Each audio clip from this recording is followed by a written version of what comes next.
What up, Fight World? It's your boy Ego, and I'm back. Gang, gang. How's everybody doing? We got a lot to talk about. So, Boxingego roll call. Hey, where y'all at? Where y'all at? Where y'all from?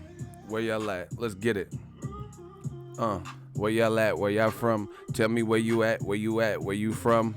Let's get it. We about to talk about this boxing shit.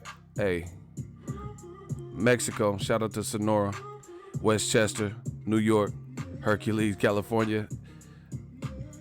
Yeah, we definitely up in here. NorCal shit. Long Island. Where you at? Where you at? D-Town. Where you at? Where you at? DC. You already know what it is. Frisco at the moment. 415. Stand up. Kansas City, Missouri. El Cajon City. Napa just above you. Oh yeah, shout out to Napa. Wine County. Dominican Republic in the house. Shout out to DR. We got LA. He said I'll see you at the Wilder Fury. Most def. New Orleans, them 504 boys, they don't play. New York City, 585. Milwaukee, Wisconsin. Shout out to the Bronx. Coachella. LA. Brooknam, Toronto to Brooklyn. Pasadena, Charlotte, North Carolina, Austin, Texas. This is what I'm talking about, man. Smash the like button. Richmond, California, Dallas, Texas, stand up. Jersey, Miami. You hear me?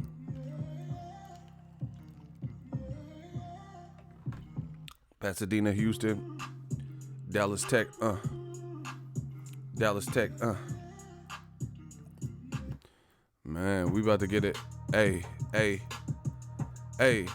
fuck with me and get some money. Put that bay on my back. Whole California on my back. Hey, fuck with me and get some money. Fuck with me and get some money.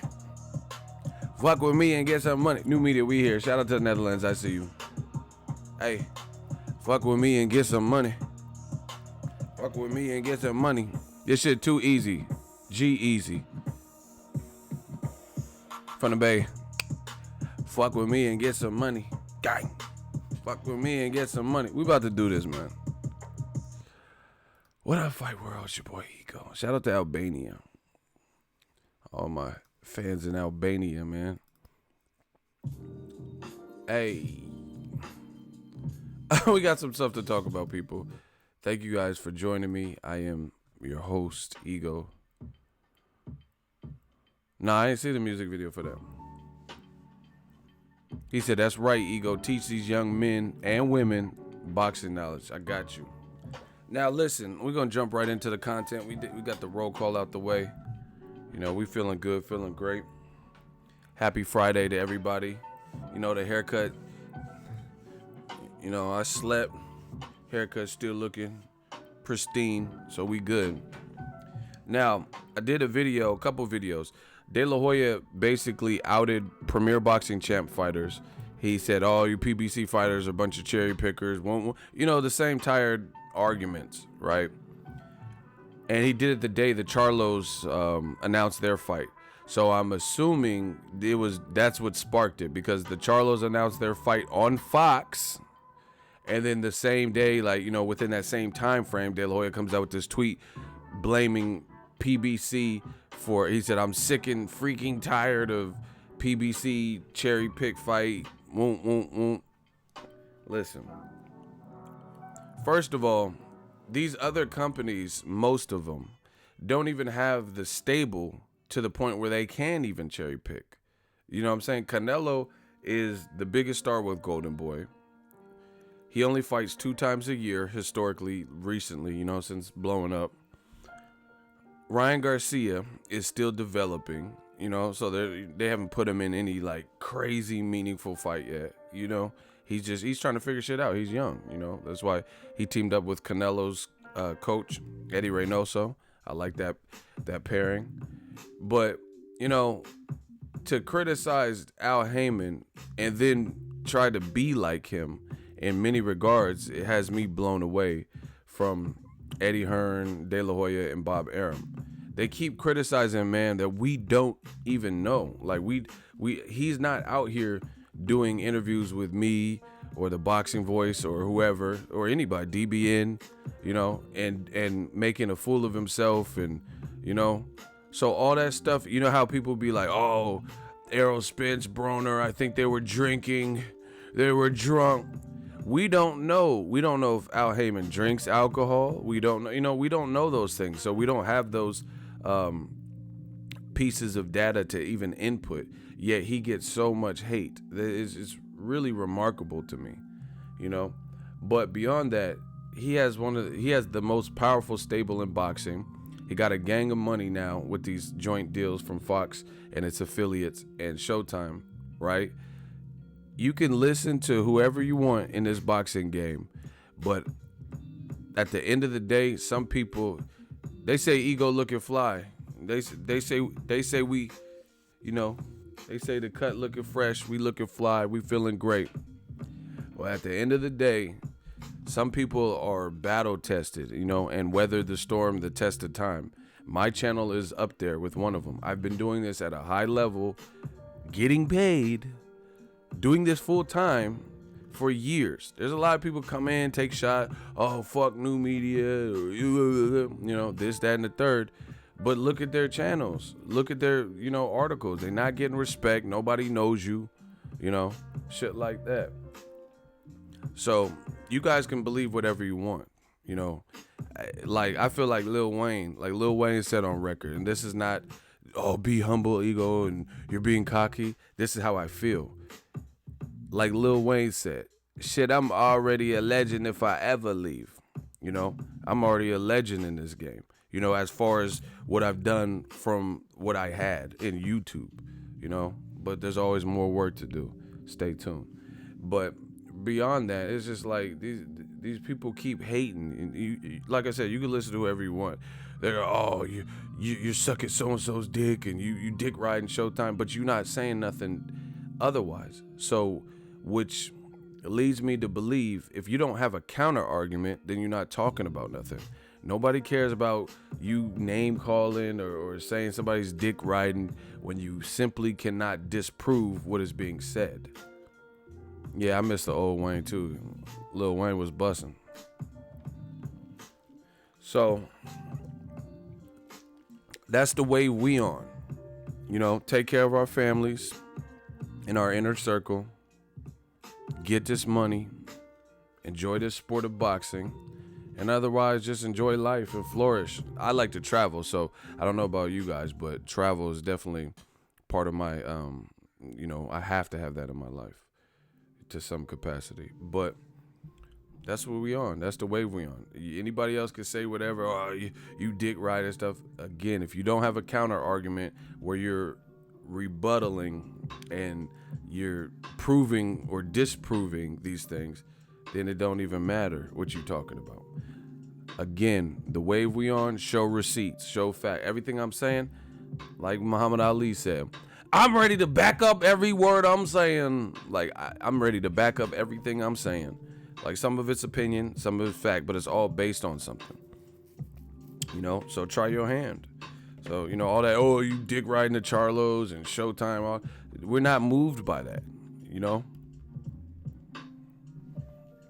We're not moved by that. That doesn't mean anything to us because you're not saying nothing. If you were like, oh, this, and that, you see what happens every time they step up in the hot seat. Shout out to 4 Life 1 Deep. Yeah, we deep too. Ego's Army, we deep up in here. So anyway, De La Hoya is saying his little piece, calling everyone a cherry picker, but he has Chuck Liddell versus Tito Ortiz Part 3, like 19 years after the fact. When Tito Ortiz and Chuck Liddell was fighting, some of you motherfuckers was fetuses. This is you. When they was fighting in the first 2 fights, this is some of y'all. This was y'all in somebody's ultrasound. But De La Hoya is calling someone a cherry picker. But you got these 50-year-old, 45 to 50-year-olds about to fight in MMA. Motherfuckers was fetuses when the first time they was fighting. This was y'all. Like, if you don't sit the fuck down so I can cut your umbilical cord real quick, fuck is you talking about? But anyway, you know, see, that's what I'm saying. You know, the saying goes, you shouldn't throw stones if you live in a glass house. 50 Cent even said that on his first album, which was, he said, you shouldn't throw stones if you live in a glass house, and if you got a glass jaw, you should watch your mouth. You know, you shouldn't do that. You talking about cherry pick this, cherry pick, but you have 45-year-olds. Chuck Liddell is 48. Tito Ortiz is 44 or 45. Those are factual. You can look it up on Wikipedia or whoever. Check their birth certificate. And you calling someone a cherry pick. Don't look good. Look at shaky. That don't make sense to me. You know? You calling... That's what I'm saying. De La Hoya does this often. Like, where he'll say something like, oh, look at Floyd, the little woman beater. But you got pictures in woman's attire. Like... I mean, these are facts. I'm not even roasting. You know, I'm not trying to, like, me versus Golden Boy. I'm telling you, this is, like, factual information. You got these, like, you know, you got a rape case in Mexico that you had to clear up. Whatever the fuck happened out in Mexico, what happens in Cancun stays in Cancun shit. You know, he has the utensil shit. This is all factual information. I'm not making anything up. You know? See, the shit they say about me, motherfuckers be making up. Oh, ego, I bet you're gay. Oh, all right, whatever. I'm gay. Now what? You know, but you don't have no pictures or no crazy, you know, video. I'm not Young Buck. You don't got no videos of me with nobody else that I ain't supposed to be with, that I don't want to be with. Block bias ego. We not playing. We not with it today. Let me drink my iced coffee. Do we have any shooters in here?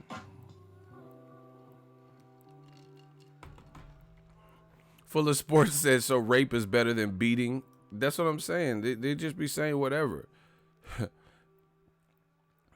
Like, so you rather be Bill Cosby than Ray Rice. You know, it's all bad. I would like to put the Quaalude in the drink, but Ray Rice is despicable. Like, it's all bad shit. What the fuck are you talking about? The motherfucker said, oh, but yeah, he got a rape case, but at least he didn't beat somebody. Okay, so you Bill Cosby, not Ray Rice or Chris Brown or some shit. Like, stop. These dudes be saying whatever, bro. Mr. Put the pudding pop in the pudding. Like, stop it, bro. Cool, you Ray Rice. You know what I'm saying? Or you Bill Cosby, not Ray Rice. Like, stop it. I met her at the club. You took her to the back. The pudding pop.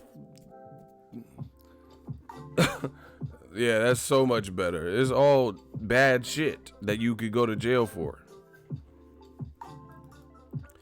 Block HP. He says this show is for fucking clowns, but you here. It's for clowns, but your clown ass is here, Pennywise. You see? This show is for clowns, but you right up here. So paint your face, bozo, Pennywise. You right here.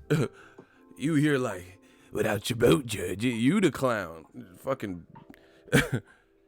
Hey, you wanna leave without your boat, Judge? Georgie, I got your boat down here. I thought we were friends, Georgie. Down here, they all float. You'll float too. Like, motherfucker, you gonna call us clowns, but you fucking Pennywise. You got a Pennywise hairline. You got the face paint. And you gonna call someone clowns. See, I'm not for it. I'm not with it. This channel's for clowns, but your ass look like Pennywise. Hello, Georgie. I like to eat popcorn too, Georgie. Without your boat, you'll float too. Like, you'll float too. You'll float too. You the fucking clown. Krusty. Hey, Bart. Like, these motherfuckers called me. Like, stop playing with me. I'm a clown. This channel is all clowns, but you here with the clowns. So you wrangling Ringling Brothers. You know, you Barnum and Bailey. Stop it. That's what I'm saying. This stuff don't. We not moved by that. You flew too. We not moved by that. What's Ishmael talking about? He got some work for me. Everybody put the clown emojis. A bunch of clown shit. But anyway, the bottom line is De La Hoya is attempting to roast people. See, this is the thing. Like, De La Hoya, I think he's from the hood. You know, East LA. They got some hoods.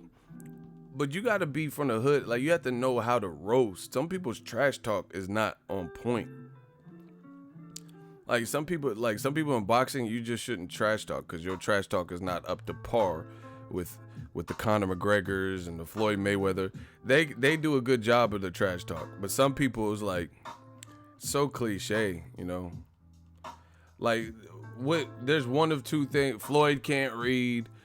Floyd waited until people got old. You know, woman beater. It's all the same shit. Like, it's never nothing original or nothing where something was revealed or like, you know, it's just basic surface area shit, you know. But anyway, aside from that, it's just like, I see what's going on. Smash the like button. I see what's going on. Canelo, I like the way he fights. Very good fighter. But because he's an A-side and because there's a lot of racial tension, because there's a lot of favoritism, these types of things, people hold certain guys to a certain standard, and that's just what it is, you know. Even De La Hoya is saying that cherry picking PBC, but guess what? Even if you hate Charlo's fights, right? Even if you hate the Charlo's fights, it's on Fox, so you don't really have to go out of your way in any regard. I don't have to download an app. I don't have to pay $10 a month. I don't have to order a pay-per-view. So you really don't even have, so just watch it or shut the fuck up. You know, that's really what it is. I don't care if you watch it or don't watch. I'm not PBC. That's the misconception. You know, if you don't want to watch it, that's on you. Don't watch it. I'm not getting money directly off of the viewership. See, see, people aren't used to it. Like, somebody so trill as me. People act like, oh yeah, you're on the payroll. I'm not on anybody's payroll. I'm not affected by the viewership. I'm gonna do my thing regardless of what anybody else is doing. You get what I'm saying? But the thing is, the facts are the facts. The Charlos are fighting on the same card, which to me, I like seeing that. I think that's good. You got two undefeated sets of twins, and they probably haven't fought on the same card that I can remember since Austin Trout and Jamal, and then John Jackson versus Jermell. I mean, I don't remember off the top of my head. Shout out to Angel, Bay Shit, Vallejo, 707, Fairfield, Vacaville, Sassoon City. You already know. I don't remember a card that they fought on together since Jamal and Trout, and then Jermell and John Jackson. And those were good fights. And that was on the fight with Edislandi Lara beating Vanes Matarosan, because I was there. You know, and that's who Golovkin decided to fight, you know, when Canelo had the little drug test. So I like seeing them on the same card together. Now I'm anxious to see how this Fox deal looks, you know, and it's on free TV. So, like, I don't have to go out of my way. Like I said, you could have a basic digital antenna and you might be able to get Fox as a station, you know. Meanwhile, if you want to watch Rocky Fielding and Canelo, you have to pay $10. Yes, it's not pay-per-view, but it don't matter because first of all, it doesn't matter it's not pay-per-view because that fight would probably bomb on pay-per-view. You know what I'm saying? So I don't even know if they would even attempt, like, let's say DAZN never even came out for boxing. I don't even know if they would even attempt to put something like that on pay-per-view because I don't see it doing well. You know, now for $10 you can decide if you want it, maybe use your free trial. But again, you have a promoter in De La Hoya, and former fighter, who has all this animosity, but just look at it. Oh, Canelo's off pay-per-view. That's good, but you're still charging 10 a pop. Because my free trial has already expired, and DAZN, I canceled it until I see the schedule, you know, and then I'll probably get it again if I see some fights. But until I see, like, 6 consecutive months of fights or whatever, I'm not gonna just have that lingering, another recurring payment. I already pay for a lot, all these trips and stuff. That's all out of my pocket. But I don't care who has the fights. If it's good, I'll pay for it. Period. But as far as DAZN, it's still 10 a pop to watch Canelo versus a guy that, at the end of the day, people weren't really requesting that.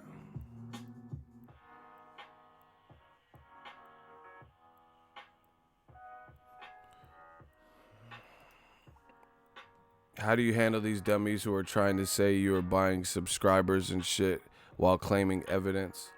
Bro, let them talk. They can do whatever they want. If I'm that's cool. If I'm buying subscribers, then they should have similar paychecks. They should be moving more than me. If that's all it takes. It don't have nothing to do with hard work. That's cool. So they should be covering more fights than me. They should have higher quality than me. They should be putting out more videos than me. But a lot of these motherfuckers got regular jobs and they're not moving. They ain't left their stoop. So, to each his own. God bless everybody. Either way, like I said, with the Canelo thing, I like Canelo. I like the way he fights. He is stepping out of his comfort zone by moving up, but he's not stepping out of his comfort zone in the regards of fighting Jose Uzcategui,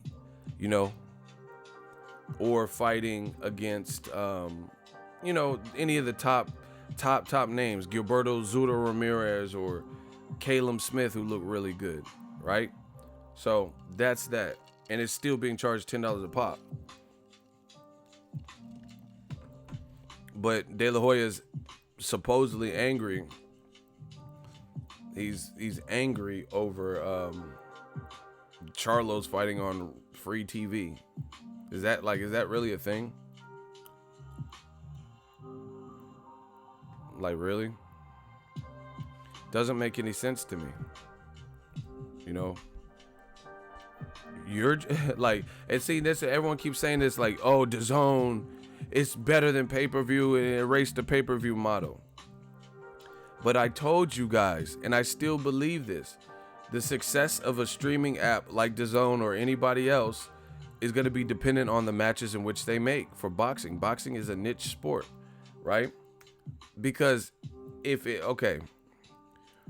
don't know how everyone's finances and bank account is set up, but I know mine. If I want to see it, I'm going to watch it. And if Showtime has, they have Tyson Fury and Deontay Wilder, yes, it's going to be more expensive for the pay-per-view than $10 a month, but it's also a better fight than Canelo versus Rocky Fielding. Rocky Fielding, Canelo's, it's just whatever. It's just something to do, like, for me to watch. And it's really because of the star power of Canelo. Because if Rocky Fielding was fighting anybody from the UK, I probably wouldn't be big up on checking for it. You know what I'm saying? I wouldn't be going out of my way. Like, if there's a million things to do, but we do because of Canelo's star power. You get what I'm saying? Or like Mikey Garcia versus Errol Spence. You can say whatever you want. I'm going to watch the fight. I don't know about you, but I will be watching that if that happens in February. Same thing with Pacquiao Broner. So people do this, but it never translates, They say, oh, nobody wants to watch Mayweather. He's fucking boring. But why is he setting all the records? The numbers need to... Nobody wants to watch Mayweather McGregor. That's what they said. Who wants to see Mayweather McGregor? Nobody wants to see... That's a fucking clown show. Then why did the fucking clown show outsell everything else but Mayweather Pacquiao? So I'm not saying it was the greatest fight that everyone, but obviously the interest was there. Point blank, period.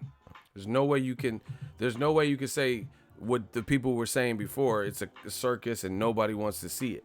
You could say it's a circus. I don't care about that. I don't care if you say it's a circus, whatever. That's whatever.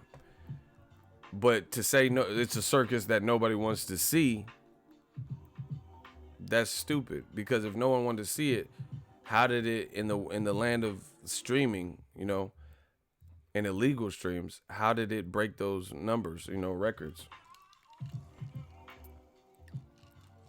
I disagree. I don't think Khabib and Mayweather will sell more at all. You could say Khabib's a better fighter, but he's not a better showman than Conor McGregor. So I don't see it. It's not going to beat Conor McGregor. Part of what Conor McGregor, his package deal, is his ability to keep people interested. You know, Khabib fought other people and it never generated 2 million plus buys that I know of, except for when he got with Conor McGregor. So you have to give credit where credit's due. Conor McGregor knows how to amp people up, get people talking, get shares, get people, you know, playing back clips and shit. Oh, yeah, and that's the other thing. Khabib is not a better stand-up fighter than McGregor. You know, McGregor was at least big and perceived as the striker. So I don't know what you're talking about. Khabib, there's no way I can picture Khabib Mayweather outselling Conor, because Khabib, he's not much of a trash talker like that. Even if he beat Conor, that don't matter. You know what I'm saying? It's about the showmanship. And a press tour with Mayweather and Khabib, it ain't gonna be nothing like a press tour with Mayweather and Conor. So stop it. Khabib Mayweather in the octagon. Let's see you in the octagon. Let's see you fight somebody in your weight class. You know what I'm saying? But anyway, De La Hoya, he's like angry at the system or Al Heyman, because you know all the fighters went with Al Heyman except for Canelo, which is his saving grace. But you're mad at CHARLO, but their fights on free TV. You know, versus we gotta pay. So it's not okay. So look at it. We don't have to pay pay-per-view for Canelo, but now we still gotta pay, instead of, you know, anything else, we gotta pay for Canelo versus Rocky Fielding. So, you know, to me, DAZN's gonna have to up their catalog quick, fast, in a hurry. You know, because Bellator is not as big as UFC, I wouldn't say. You know, and even like a HBO or Showtime, they have other things that people, their channels, their networks. Like HBO, in my honest opinion, I don't watch too much TV, but I have watched TV. HBO has some of the best original series in, you know, out of all TV. Like classic shit. The Wire, The Sopranos, Boardwalk Empire. You know, they had True Blood. Suck it! Game of Thrones. I don't even watch Game of Thrones, but, you know, everyone says it's dope. I heard Ballers is pretty good. Insecure. HBO got some of the best programming, you know, comedy specials. I think they had like, I don't know who, but probably like Chris Rock or something. Bigger and Blacker. I think some of those was on HBO too. Okay, too much food in America, man. We got so much food. We allergic to food. You know, they had comedy. Chris Rock actually had a show on HBO, the Chris Rock Show, back in the day. You know? Oh yeah, Entourage. I don't watch TV. That's what I'm saying. I never watched one episode of Entourage. So, but yeah, I heard it's a good show and they made a movie about it.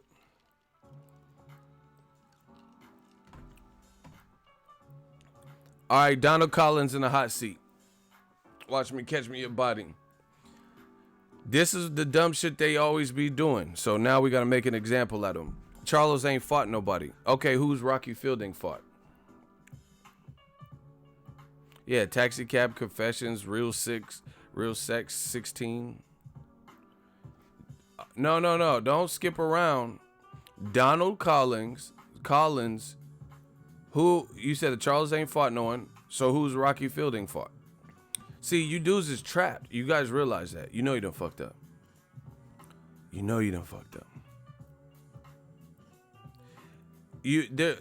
The more you try to bash certain fighters, then that's cool. I could get with that. You know, say, okay, Charles ain't beat no one good enough. Whatever. But the thing, this is why you guys always lose. Because I can put myself in the mindset that you're telling me to put my mindset. I can put myself in your shoes and look at it. But then when I start looking at it, it still don't make sense. So then I revert back to how I already felt. For example, you said that Charles ain't fought no one, so they don't deserve Canelo. Okay. But what did Amir Khan do at 55? At 155, what damage was Khan doing, you know, at 155 where he got the Canelo fight? This is why you guys are trapped. All that dumb shit is stupid. Like it doesn't make sense, because then you would then have to use the same logic to justify other people Canelo fight. So Josecito broke a guy who is known to quit his jaw and gets a Canelo fight.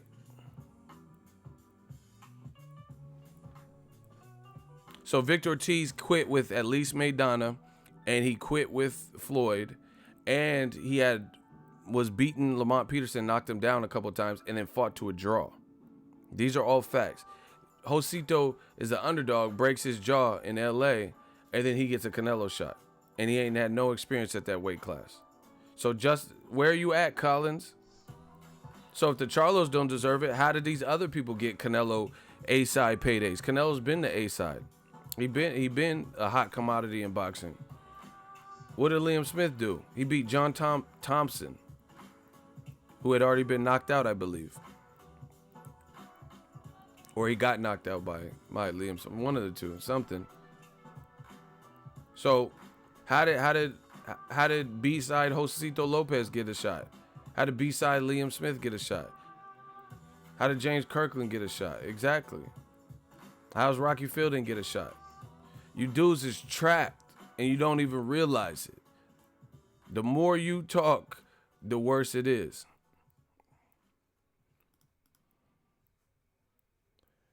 Those are tune-ups. You in the hot seat next. I promise you that. Collins, you got 10 seconds. Game don't wait. Black Murderers Road 2.0, exactly. 7 seconds.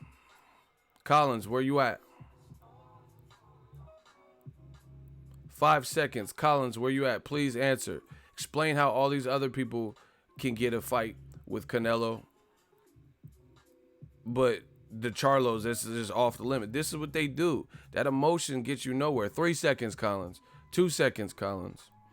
Where you at, Collins? 1 second, Collins. What's your final answer, Collins?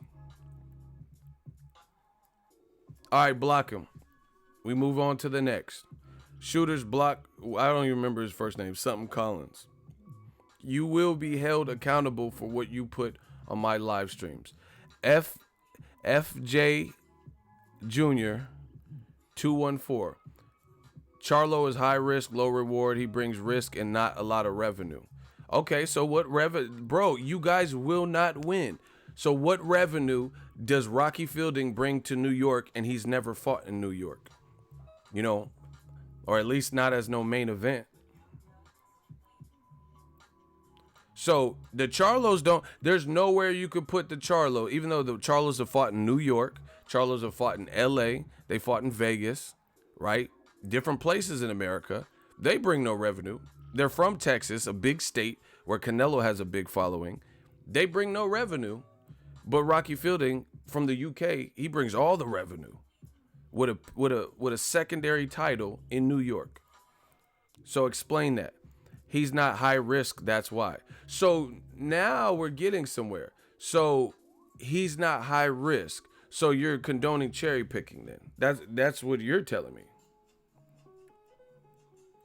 So you're condoning Canelo fighting someone that is not a high risk, that doesn't bring a fan base. But then you're faulting the high risk that brings a better fan base, and you're telling us that he doesn't bring a fan base. It's not looking good for you. Strike one. Please respond. I'm telling you, that emotional shit is dead. That's a business move. I would love to. Strike two. You would love to what? What does that even mean? What does that mean? I would love to. I would love to see Charlo Canelo. Strike three. You backing off the block. We don't care what you would love. We care about you answering the question. Now all of a sudden he's backing off the block. Oh, I would love to see you would love to see Canelo versus Charlo, so much in fact that you slided Charlo and says that he brings nothing to the table. That's how much you want to see Canelo Charlo. We don't believe you. You need more people. LOL, strike four. Get him out of here. See how easy this is? He claims he would love to see Canelo Charlo, yet he's making excuses for why Charlo doesn't deserve a shot because he's high risk, low reward. Looks a little bit sketch to me. Who does that? Why would you say, that's like me saying, man, I got a craving for pizza. I would love to get a large pizza from my favorite pizza place. And then my sister says, oh, I'll take you to the pizza place. You know, I'll go half with you. No, no, no, no. What has that pizza place ever done for me? What? You just said you wanted a large pizza. My sister made it convenient by saying, I'll take you to the pizza place. I'll go in halves with you on the pizza. And then I start making up excuses, but I claim I want a pizza. Block Moy, M-O-Y. He says Charlo is mid-risk with no reward. Okay, you just sound stupid. I'm not even wasting my time on that. You got to come correct. You got to come with something better than that. He's no reward. So fighting a guy is no reward, but Rocky Fielding is all the reward. Do you guys understand? Hey, hide him again. You shooters are doubling up. Y'all double tapping on it. Somebody hit him and then someone unhit him. Hide his ass again. No prisoners. No retreat. No surrender. We getting victim. This is the victim show. Cry me your tears. I feast on your tears. Me and the shooters. Now, once again, everything you say sounds horrific. William Caesar. Excellent. I was waiting for you. Why did Floyd Mayweather fight Andre Berto? What in the fuck does that have to do with Canelo?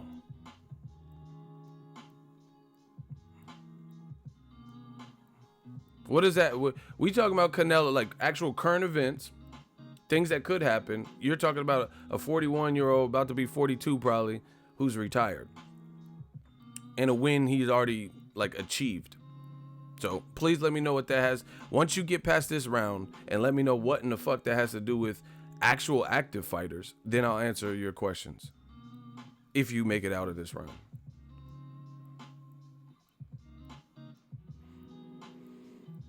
So we're waiting 10 seconds. Somebody tell me his name again. I sometimes I forget these bums' names. So somebody tell me his name. 8 seconds. Please let me know what that has. What is Floyd Berto, a fight that's already been determined in 2015, has to do with 2000? It's almost the end of 2018, or it is the end of 2018. So please tell me what a fight from 2015 has to do with anything current in 2018. About to be 2019. You're talking about a fight from 4 years ago.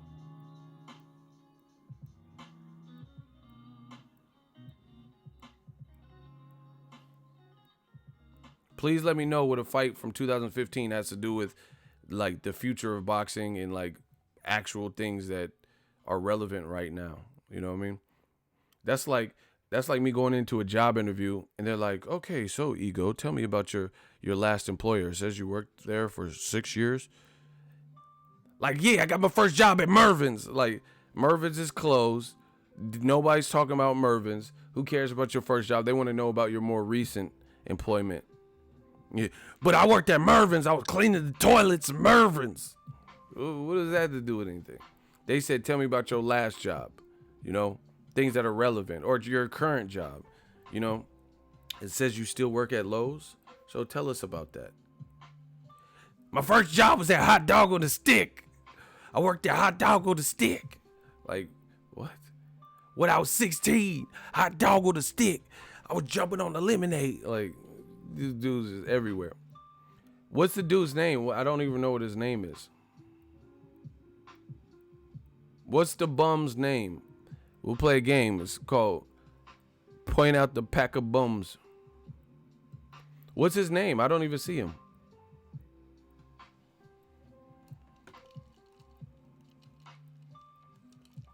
Somebody tell me his name and what he replied, because I didn't see it. What is his reply? We got to wrap this up.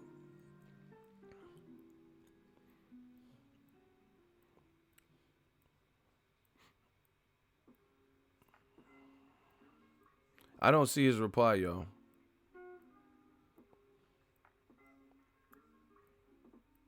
What did he put? I don't see any reply from him.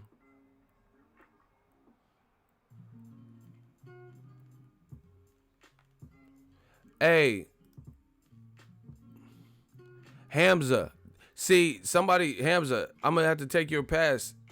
Don't clap him though. That because I'm sitting up here looking for a reply and there's nothing. Don't clap people like that. Let a nigga eat. All these bums will get a turn. Just wait on it. What? Let a nigga eat. You hungry? Bro, get him out of here. Hamza, don't do that though. I know he never replied, but you got to let the game play out. Now you can clap him. Any of the shooters can clap him because he's talking about Canelo needs to eat and the other bums get a shot. Once again, this shows the level of logic and thinking and intel that they're bringing to the boxing game. He just said his response was, let a nigga eat. These bums will all get a shot eventually. Okay. So basically, he's happy at another man getting money, I guess, or another man's appetite. I don't know. I don't really know. You guys had to let me know. But this is what I'm saying. So the stuff they disagree with me, hit the dislike button, but this is the level of logic that they're countering with. Let a nigga eat. What? Okay.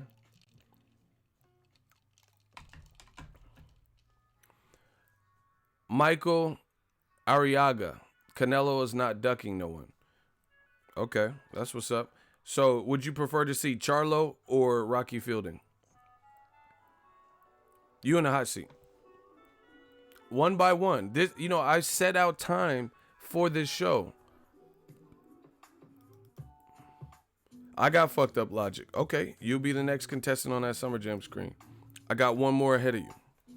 Arriaga, hurry up, because, there's other people. He said I got fucked up logic. We're going to find out. We'll see whose logic is fucked up. Arriaga, what would you rather see? Would you rather see Canelo versus Rocky Fielding at 168 or Canelo versus Jermall Charlo, who's virtually his mandatory? 10 seconds. 8 seconds. Shout out to Benjamin. I feel you, dog. He said these niggas is weird wanting to see another man make money at their own expense. That's funny. The way you put it is funny. That's what I'm saying. All right, what's your final answer? Arriaga, what's your final answer? You can't even answer if you'd rather see Rocky Fielding. Just get rid of him. He's done. I told you this is the graveyard episode. This is why they mad. Oh, ego just blocks you if you don't disagree. No, I block you if you duck. Y'all hate ducking and boxing, so we eliminating the duck. Where's this other dude? Man, I'm telling y'all, How is William Caesar back? Block William. Oh my God. Shooters. I'm gonna have to get some new shooters. Y'all ain't holding this chat down the right way. How did William Caesar get back and he been blocked? So somebody must have unblocked him, reblock him, and get this other Arriaga. He said, hey, Michael Arriaga said he'd rather see Rocky Fielding than Jermall Charlo. Get him the fuck out of here. You can't even be real with yourself. Get him all the way out of here. All right, what's Rocky Fielding's best win? Hold on. In case my shooters didn't block him already, I got to make this. We going to make this. Michael Arriaga, what's your favorite win from Rocky Fielding? Since you prefer that to Jermall Charlo. What's your favorite performance by Rocky? All right, I can't. Shooters, that's cool because I know I said to block him because he had waited. So just leave him. Just leave it. Leave it. We got to listen, we got to straighten this up. Shooters, I need y'all to be on point. We got to get sharp with it because I'm in the zone. So I need to have everybody in unison.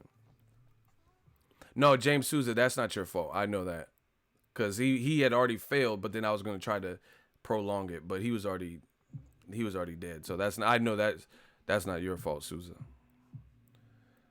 Anyway, but see, this is what I'm saying. This is what I'm saying. He said he would rather see Rocky Fielding. All right, what's your see? That's what like me. I don't have to lie.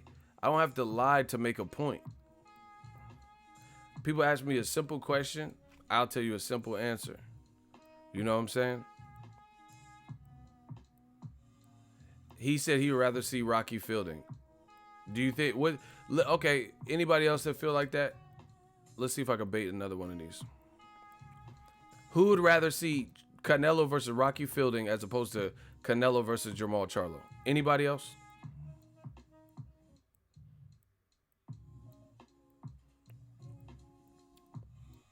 Does anybody else feel that way?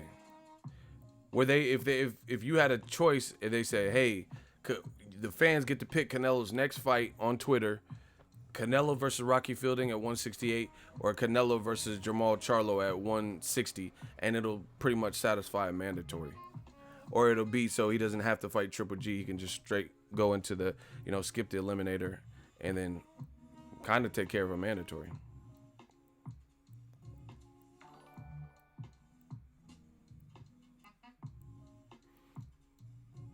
Exactly. Ain't nobody picking no Rocky Fielding. And if you do, tell me his best win. Anyway, we're going to have a brief intermission. I'll be right back. This is just getting good. So if you guys have to use the potty, go get gas. I'm going to take a brief intermission and then I'm going to come back. But this episode is getting good. I'm on my sharp shit today. Bret the Hitman Hart. The best there is, the best there was, the best there ever will be. I'm on my sharpshooter shit today. So please don't touch that dial. If you guys leave, pop your head back in probably about 5 minutes. You know what I'm saying? Ew, you nasty. The King says, I got a shit. All right, shit and come back. Because we the shit. Ego's Army, stand up, smash the like button.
Yeah. Now listen. Yeah, we gotta look. We gotta get camera ready. You know the great thing. Hold on. Let me drink some of my ice cold.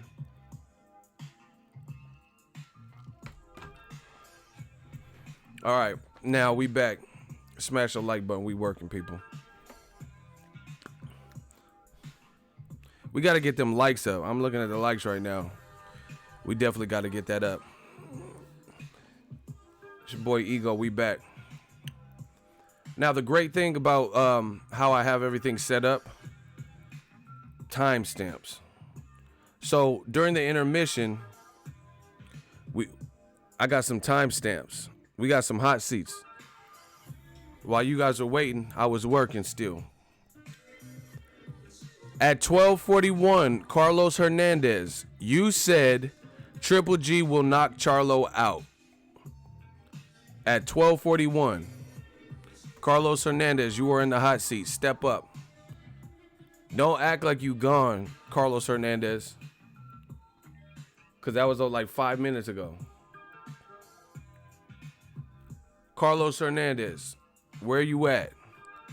See, we got to start utilizing the timestamps. You see how it has the timestamps on the screen? When people start saying, oh, he replied, and I'm looking for it, you guys got to start telling me what time they said it. Where's Carlos at? We got timestamps. Y'all thought it was a game. Y'all thought I was just bullshitting during the intermission? Where Carlos at? Triple G would get put to sleep. Carlos, I know you in here. 12:41, Carlos Hernandez. See? They be ducking. They be ducking. Oh my God. You see, they wasn't expecting that. We got timestamps.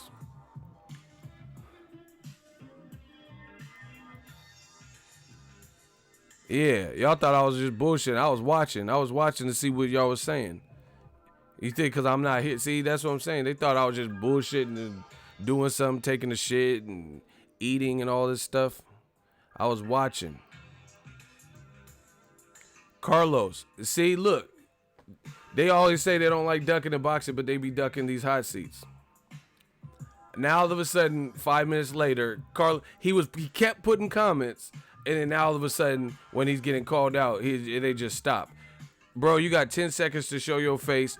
Otherwise, my shooters will find you at 12:41. That's when he last spoke. And then they're going to block you. Please show your face and come get this hot seat and, justify what you were saying.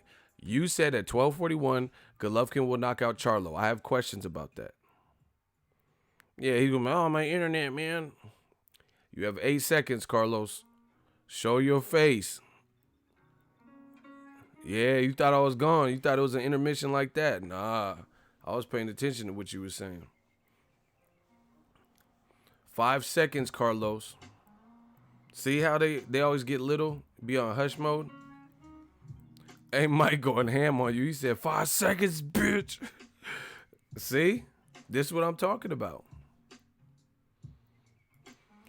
Shooters, please find Carlos Hernandez. 12:41 is when he left his last comment. And then he, turned into Finding Nemo and shit. And then delete him. Block him. This is why y'all get blocked. Because you guys have a lot to say. And then when someone questions it, then all of a sudden you get real small and disappear. And, is searching for Bobby Fischer and all this extra shit. We're not done. We got more. Shooters, find Carlos Hernandez. I feel like Tommy Lee Jones in The Fugitive. I need you to check every in-house, outhouse, doghouse, shed, sewer, backyard. We must find this one-armed man. Like, we got to find this. I want you to search everywhere until you find Carlos Hernandez and bring his body back to, to Ego's army. Bow, Hamza got it. A confirmed kill. Yes. Shout out to Hamza. He really went and found you. Damn, I thought it was going to take longer. Hamza was on you.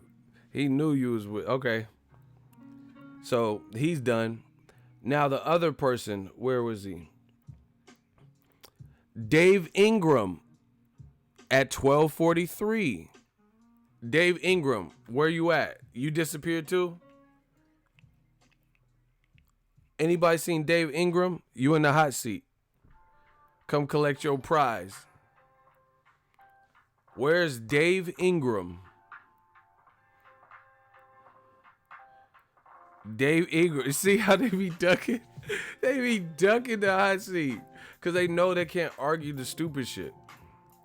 Dave Ingram, please get a set. And hey, Angel, you ain't right. Angel Morales, he's taunting him. Hey, Dave Ingram, at 12:43, you said, what has Jermall Charlo done at 160? Isn't that the same excuse Ego had yesterday for Terrence Crawford not to fight Errol? Now let's compare them in the hot seat. Let's compare the different. So you got the answers. Dave Ingram, you were just here at 12:43. What's popping? Where's Dave Ingram? Has anybody seen Dave? Tell him something, Joe. Joe, where Dave at? This is the story of my life, and then I'm the bad guy. Oh, he just showed up. He said next for what? Okay. Yeah. Shout out to Dave. You're next. You're the next person on that Summer Jam screen. You're in the hot seat. You claim, what has Charlo done at 160? Isn't this the same excuse Ego had yesterday for Terrence Crawford not fighting Errol? Now, explain how this is the same. I can't wait for this. How are you comparing this Charlo situation with Spence and Crawford? You notice it's the black fighter again. You know, you notice that. You notice it's the black fighter again getting pulled up, and it has nothing to do with Spence or Crawford. Okay, strike one. All he said was true. Bro, explain how this is the same as Crawford not fighting Spence straight away. Sounds the same. Okay, strike two. Explain in detail how this is the same to Spence and Crawford. You keep saying true. We get it. You agree with your own comment. But explain to the fans how Charlo and Canelo is the same as Crawford and Spence, or whatever comparison you were attempting to make at 12:43. It's getting good, y'all. We got us a fresh one on the hot seat. All you have to do is explain in detail. If you say one more thing that stipulates that you agree with a statement you made, you will be blocked because you're just stalling. Explain to us how this is the same as Crawford and why you elected to bring that up, that comparison. You know, again, conveniently, the two black fighters randomly, what did they have to do? Just like the other guy saying, oh, Mayweather Birdo. The black channels. Why did Mayweather fight Birdo? Like, we know the games. I'm not stupid. You can say whatever. Oh, Ego talks about black and white. I don't give a fuck what you talking about. Explain what we saying. Dave Ingram, you're getting awfully quiet. You're like Ariel in Little Mermaid. Remember when Ursula took her voice? Reached down her throat and took her vocal cord. That sounded like you. You ain't saying nothing. Where's Dave Ingram? Compare this to Spence and Crawford like you was doing at 12:43. We waiting for your explanation. Stream King.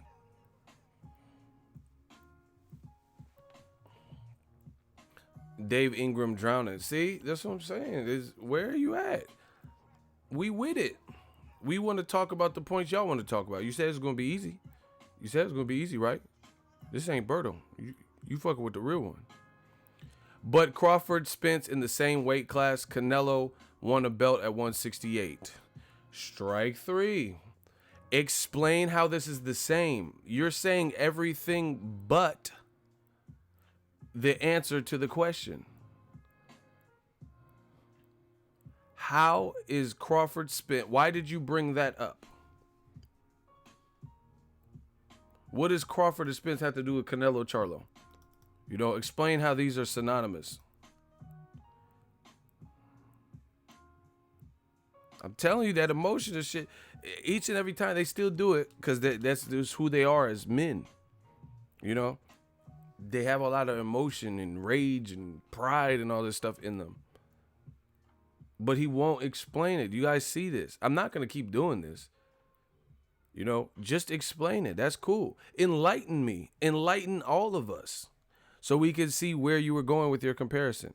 You're not doing a successful job because you're not. See, notice how right or wrong, I can always explain my points, like why I feel certain ways. And I can do it logically. You hating on Canelo, claiming he ducking, and you are saying everything but the answer to the question. We're not getting sidetracked. If that's what you believe, fine. All you have to do is explain. Your next response will determine your fate. If it's an answer, this can continue. But if you don't answer the question, if you put anything else and you're on the timer, you will be blocked. Once again, explain why you brought up Terrence Bud Crawford and Errol Spence and attempted to compare it to Canelo Charlo situations. How are these the same or synonymous as you said at 12:43? We got to strip this down to the bare essentials, get all the bullshit out, and attack that. So your response to that, you have 15 seconds. Your response to that, your next response determines your fate. Shooters, be on guard. How is this the same?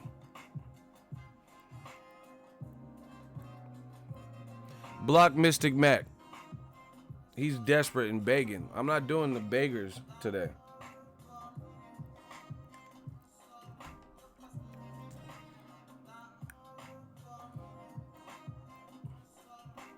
Dave Ingram. You keep saying I'm hating and stuff, but you won't explain it to us.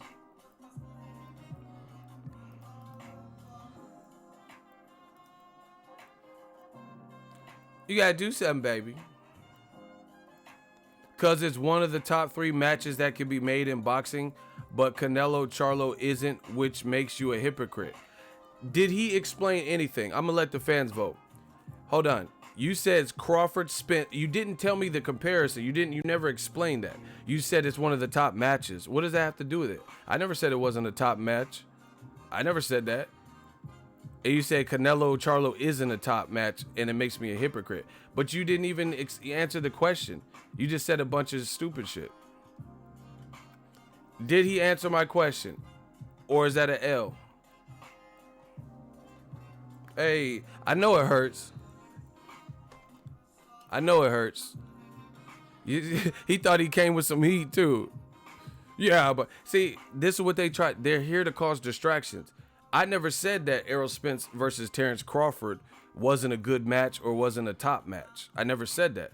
So they're trying to sidetrack you with this notion as if I said that Crawford Spence wasn't a good fight, which I never said.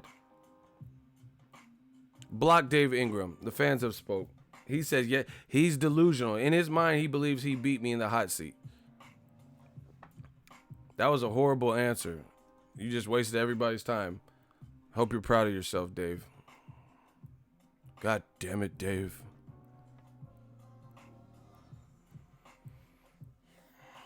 Another one. Listen, 11 for fucking 11 on Billboard. We on that Tekashi 6ix9ine shit. You see, this is the level of logic that they're coming up with. This is the level of logic. I never said Crawford versus Spence wasn't a good fight. Never. If anybody in the next 5 minutes can trace my steps back to when I said that Crawford Spence was a horrible fight or wasn't a good fight, you know, I'll give $1,000 to you. Because I know I never said no dumb shit like that. It's not what I want to say. My question to him is, what's this attempt at a comparison? What does Crawford Spence have to do with the Charlo fight? And then on top of that, he said Charlo versus Canelo is not a big fight. What are you talking about? How is that not a big fight? See, D Green, real people know what I said. He said, if anything, you said it's a 50-50 fight. Exactly what I said. God damn it, Dave. This shit is fun. We catching bodies.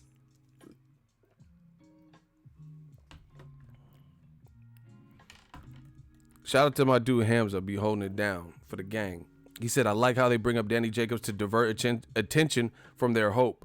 Like they like Danny, LOL. That's what I'm saying. And the motherfuckers didn't like Danny when people said that Danny beat Triple G. You see how this works? When Jacob...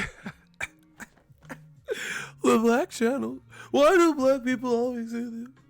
Black people like to hate. Like, right? So when Daniel Jacobs, I was at the fight. I really thought Daniel Jacobs beat Triple G. It was a good fight, close fight. You know, he got knocked down, weathered the storm, but he just had that umph to like his performance. Like he looked like he wanted to be there. Golovkin looked like he kind of wanted to get out of there. Like, you know, he was just jabbing and trying to be cautious and stuff. Jacobs was like, bow, bow, bow, and hit Golovkin with some good shots, and he was like flexing on him and shit. Jacobs was having fun in there, you know, and his shots had more like pizzazz and shit. He was landing more power shots. But anyway, yeah, all of a sudden, when I say, oh, Triple G, oh, you're fucking deluded. You're delusional. You think Jacobs won?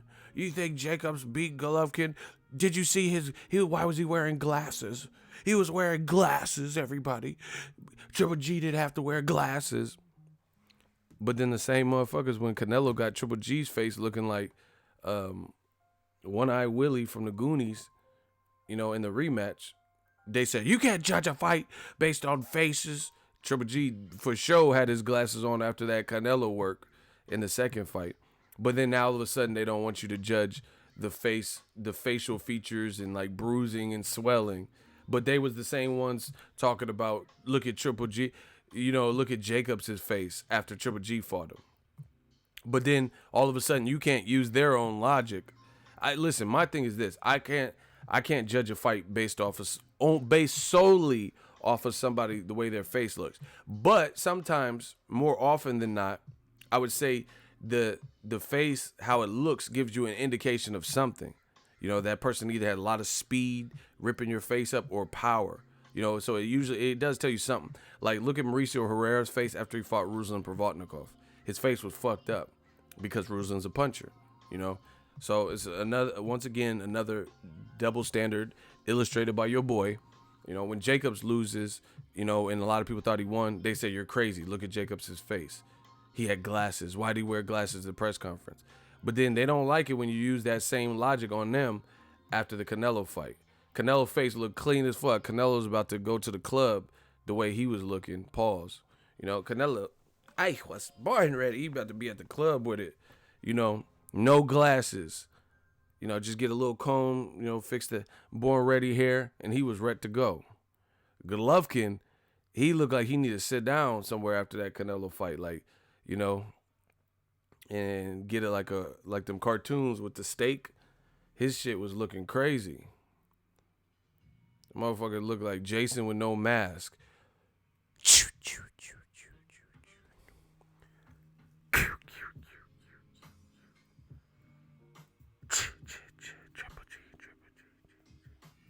Motherfucker had that Michael Myers chasing Jamie Lee Curtis looking scars. What are you talking about?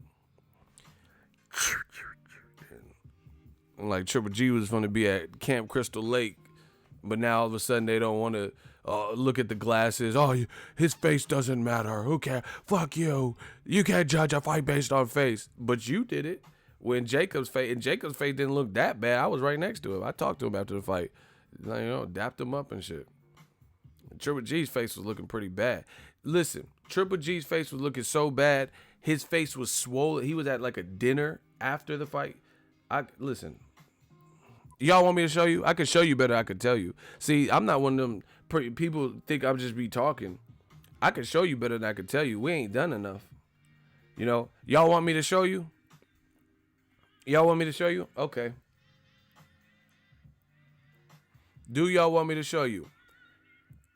If y'all want me to show you, can I get a hell yeah in the comment section? They don't like when you use their own casual logic on them. You know what I'm saying? Jacobs wore glasses, you know, had some reddening, swelling. They say, ha ha, look at Jacob's face. But then when Triple G be looking like the toxic crusader, you can't judge based off of stupid shit like that. I'm going to show you.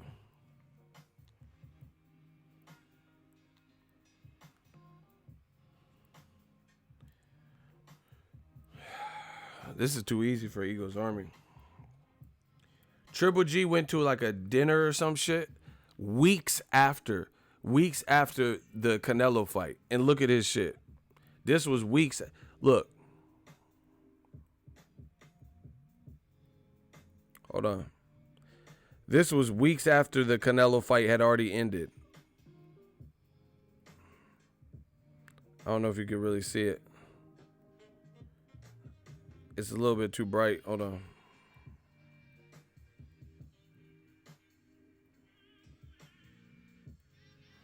Hold on.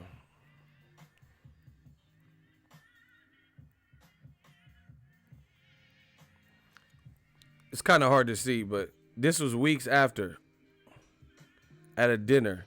Look, you see his shit still beat up. Look at the scarring. Like, he had like I don't know what he was at. It was like some kind of dinner. Do you guys see that?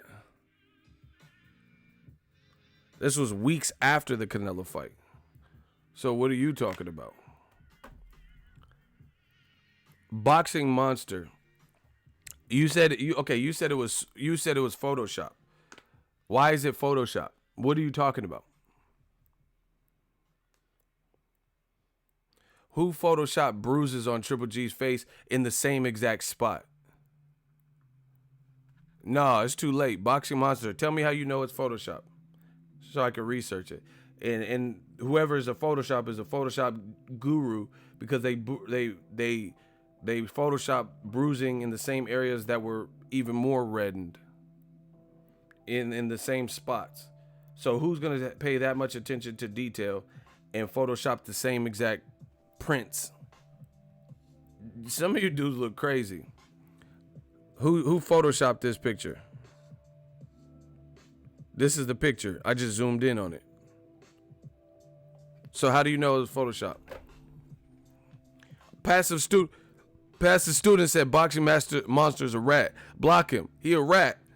Stop snitching. Block Boxing Monster. He a rat, they said. Everybody type snitch. He a mole. He made a move. Nah, don't try to change it now. You a rat, they said. Hey, block him. Nah, bro. Hey, you got to block him. Thank you. He a rat. He was trying to intercept us. Listen, stop snitching. We're here to talk boxing. Stop snitching. Hey, my shooter, he did him like Christopher Williams and New Jack. Hey, wait a minute. I know this kid. Hey, he 5'0". He did him like Kareem Akbar, the educated brother from the bank in New Jack. Remember when Kareem Akbar, when he realized he knew Ice-T from the opening scene in the movie of New Jack? He's like, wait, I know this kid. Hey, he 5'0", he 5'0", and then everybody starts shooting in that little warehouse. Hey, shout out to whoever, Hamza. Shout out to whoever just spotted him like Kareem Akbar, the educated brother from the bank. Hey, shout out to Kareem Akbar. We got Kareem Akbar working for us. Hey, he never liked you anyway, pretty motherfucker. Hey, Wesley was cold with them death row black turtlenecks and that Rottweiler. Hey, shout out to Wesley.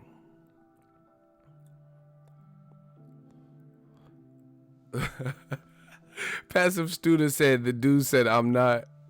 That's what Ellie said, I think, when Tyson Fury kicked him out. He was like, yeah, he could go. He's a wanker. And he's like, I'm not. Ellie said something like that. Tyson Fury a fool. Why did he kick him out like that? See? Listen, I'm on my Tyson Fury. If you a casual, I'm on that Tyson Fury shit. I'm kicking these wankers out, you know. And I'm not saying that to Ellie. Ellie's my dude. I don't know what happened in that situation. But These casuals can't be in my stream like that. Shout out to Michael Brandon, man. I'm going to check it. See, that's what I'm saying. Canelo photoshopped Triple G's face and put that out there. Like, Canelo just, I was born. He just has all the time in the world. These dudes is crazy. Wesley put us dark-skinned niggas on the map. He did, though. Wesley had clappers in the 90s. Passenger 57. He was like, you ever play roulette on occasion? Well, here's a word of advice. Always bet on black. Hey, Wesley was doing it for a minute. Wesley had the King of New York. Now, how come Wesley, he never came to see me when I was in jail? Yeah, shout out to Frank White. Demolition Man that's one of my all-time. He said, be well, Warden William Smith. Yeah, you too. He had that motherfucker's eye on the pin. Hey, he was tripping in that. Remember when in Demolition Man, he was like in the future or whatever, after he got unthawed, and then he was at like a museum, and like some Asian people walked by. He was tripping. He was like, ching dong dong. He was like laughing, like, damn, bro, that's hella racist. You tripping? And then he was like, how much do you weigh? My boggle. Hey, he was doing his thing in there. What seems to be your boggle? How much do you weigh? And all of the brave. Blade, classic.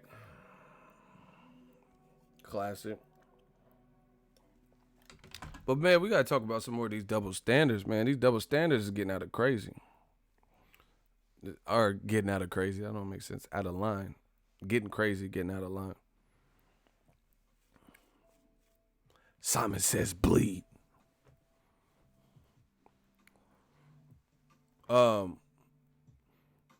Yeah, man, it's getting crazy. And listen, I did a video. I tell y'all get mad when I say it, but you know what I'm saying is true. I did a video about Canelo and CHARLO. Because CHARLO, clapped back at Oscar, all of a sudden the video had, look, the video got, this is what I'm talking about. This is just from last night. I don't know if you can see it. It has 316 likes, 114 dislikes. 114 dislikes, but not 114 like reasonable arguments saying what I said that was wrong. They're just like, oh, ego, you're stupid. So everybody, the 114 people that disliked it, where are they at right now? I should be getting ethered, I should be getting murdered in the comments. Because they said my logic was flawed and you're a fucking idiot, ego, you're a clown. Because Canelo there's a threat, and it's a black threat, an outspoken, confident threat. This is what always happens oftentimes with top black fighters. You don't have to like it. It is the reality of the situation. You don't have to like me, but it is the reality of the situation. They don't want to admit it, but they know what the fuck I'm talking about is true. And I said this in the last stream. If CHARLO ain't this and he ain't that, then why didn't you just fucking fight him? Take care of that mandatory. Just knock him out easily, like all that shit y'all saying in the comments section. Why prolong it? Why fight Rocky Fielding? Why not just go after the person who's ready-made in your division? Fight Rocky Fielding after, because it's not like Rocky Fielding was probably going to unify or rematch Caleb Smith, so he probably would have had that little belt in May. You know what I'm saying? So once again, it's every time the black fighter is a threat to a non-black fighter. There's all of these new rules apply and everything. And you're pulling the race card. Okay, prove what I'm saying wrong. Every time, every one of you motherfuckers step up. I got shooters on deck, and we'll debate this topic. It's the Black Murderers Road 2.0. Exactly. You notice these same motherfuckers, and I'm not saying every boxing fan is like that, for the record, because I don't believe that. But we know the usual suspects. We know the types of channels, the types of writers, the types of usernames, and the types of fighters that this fucking applies. Just like when Andre Ward did the 10 rules of breaking bad habits for boxers, we could think of boxers and be like, damn, rule number 6, that sounds like fighter X. You know, we know who the fuck, what type of channels and shit I'm talking about when I'm saying this. I'm not saying everybody in boxing has these types of narrow-minded views. I'm not saying that. But once again, every time there is a prime black threat, this is not saying a black fighter will beat the non-black fighter every time. See, this is what they try to do. They try to convolute what you're saying and like confuse it and switch it. I'm not saying that CHARLO absolutely beats Golovkin. I'm not saying CHARLO absolutely beats Canelo. What I am saying is they absolutely deserve a shot at those types of fights. That's what I am saying. So we can see who beats who. There's no speculation. And they don't want, they being old media, don't want to see it. Shout out to Anthony Griffin, $5 super chat. Money gang. They don't want to see it. And the reason I know what I'm saying is true, and I'm waiting for one of you cowards to step up and debate me on this. The reason, because there's a whole different set of rules for the guys that are immediate threats. I've heard it literally. Okay, put it there. Who are the, okay, here's a game. We'll play a game. Here. I'll prove my point. I feel like I love moments like this where I get to prove what I'm saying and I'm challenging people. I feel like Bruce Lee in the Dragon, the Bruce Lee story, when he was at that conference trying to tell people about his style of karate. You strip away in essentials. Okay, I'll prove it. I'll beat any man in this room in less than 60 seconds. Okay, I'll prove it. You know, I'm on my Bruce Lee shit.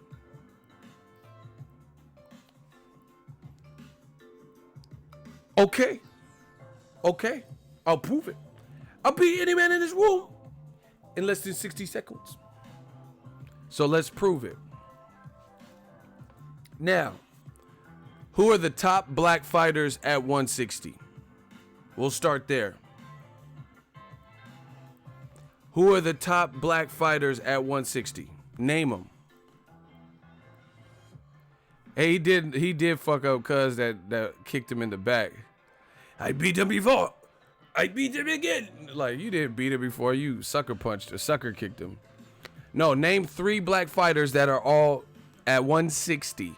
Name the top 3 black. Okay, I agree with Jose De Jesus. Demetrius Bubba Andrade, Jacobs, and CHARLO. Boom. I think I agree with that list at 160. Block Flash Gaming. He's talking about Adrian Broner. He misspelled Adrian Broner and he's playing games. I'm not playing no game. You play a game, enjoy that on someone else's channel. Flash Gaming can go. Oh, we having a party. We having a block party. I'm not playing no game. I'm in the zone. Save them games. Okay, there's a lot of people agreeing with that list. In no particular order. Jermall Charlo, Demetrius Andrade, and Danny Jacobs. Clearly the 3 best black fighters at 160. Right? Now, Canelo is one of the top fighters in 160 that is not black. Right? I guarantee you have fans that if you mention either of the 3 top black fighters who might be atop of the division, we have to see when they all fight, against Canelo, you'll start hearing all of these excuses. All of these excuses as to why Canelo is up here and nobody else deserves a shot. Period. That's it.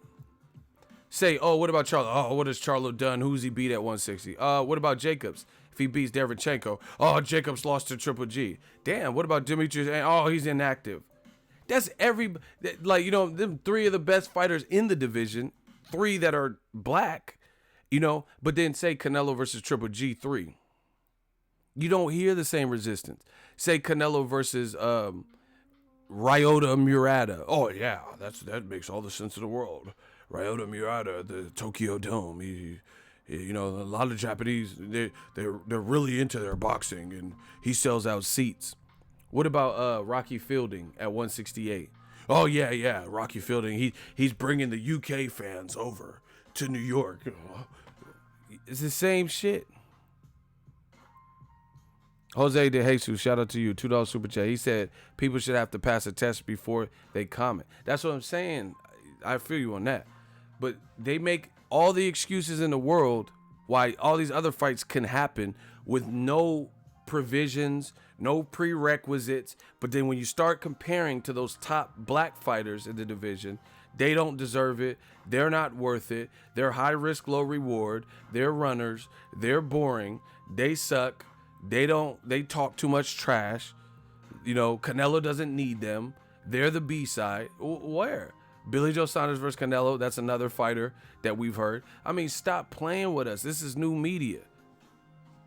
Charlo is way more proven than Ryota. Same thing with Golovkin. Okay, when people were talking about Charlo Golovkin, which got ordered by the WBC, all I heard was like people who either wanted to see it or people who were making excuses why it shouldn't happen. It was really, you fall in one of those categories. Oh, Charlo's not ready. He's going to get destroyed. Let me see him get destroyed. That's it. It's a competition. It's competitive. If he gets destroyed, he gets destroyed. You know what I'm saying? And this is the racists and the people who show this like radical favoritism. They don't even think through the stuff that they're saying. I can prove. Okay. I'll prove it. I'll prove it again. This is how I know they don't think through the shit that they're saying. Because you can't say, oh, look at black people. The blacks. Blacks are so biased. But blacks are a lot of times pushing for these fights. So how come, let's say there's a black channel. This is what I'm saying. The black channel. If the black channels are pro-black, what they say, they're pro-black and they only like blacks, then why are they willing to risk it all and see the black guy fight against these other threats in the division that are really good fighters like Canelo, like Triple G? That doesn't even make sense. If you're pro-black and you just want blacks only to succeed, then why would you be wanting to see Jermall Charlo, who hasn't proven that he absolutely is the best in the division? Why would you want to see him take a step up like Canelo?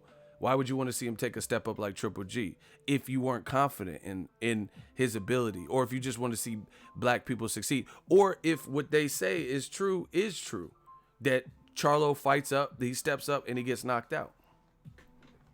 So if they really believe Charlo steps up, he's going to get knocked out, then why wouldn't you want to see it?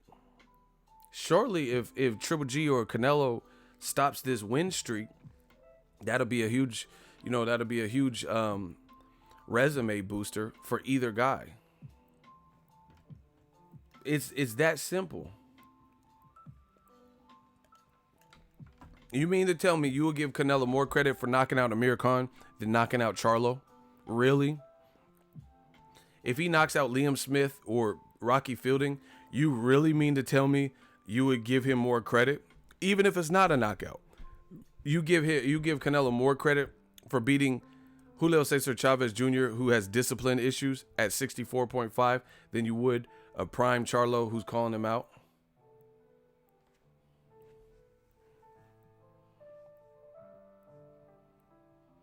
Look at Shogun Blade says Crawford. Talking about Crawford. See, this the black channel. Let's talk more about Crawford. We talking about Canelo. We talking about the middleweight division. You talking about Crawford yet again. Crawford unified the division. Crawford became undisputed. You talking about Crawford. Canelo didn't do that. Charlo didn't do that. So that's what we're trying to see. You trying to talk about Crawford. Crawford's already, He's already in history for being the first guy in over a decade to unify a division and become undisputed. And you talking about, this is what they do. It's called deflection. We're talking about the middleweight picture and Canelo and Triple G and other top guys versus other top guys, you know, and you're talking about Crawford. I'm not reading your comment. I already seen 3 of your comments and they're all horrible. So I'm not going back to scroll up. Sorry. You know, and I seen you begging for the hot seat. Sorry. You're not distracting this time. Listen, prove what I'm saying wrong. Okay, Allen's in the hot seat. Watch how this goes. Allen, this is, I love bringing this out because this brings the fear. Allen Primer, we gonna do you like Primer and paint over you. You just said Charlo keeps ducking fights. Okay, what fights? Shout out to Charlene Squire, $1 super chat. Thank you. All right, let's see how this works out for you. Allen Primer, Charlo ducking fights. What fight? What fight were they offered? Okay, Allen Primer, he ducked Jacobs. When was that ever offered to him? Jacobs just fought Selesky, and then he's fighting for a title tomorrow against Sergey Derevyanchenko. So how did he duck? How did he duck Jacobs? Canelo didn't fight Jacobs. Boo Boo didn't fight Jacobs. None of them fought Jacobs except for Triple G. So how is that a duck? Good luck. Emotions make you cry. Something they can't win because it's all emotional. You talking about a division where none of these motherfuckers except for Triple G and Sergio Mora fought and Quillen fought Jacobs, but allegedly Charlo ducked Jacobs. Only Charlo ducked him, but none of these other guys fought him either. You got 10 seconds. Listen, we got to make this snappy. 8 seconds. If you say the radical stuff, listen, if you say radical stuff, be prepared to answer quickly and radically.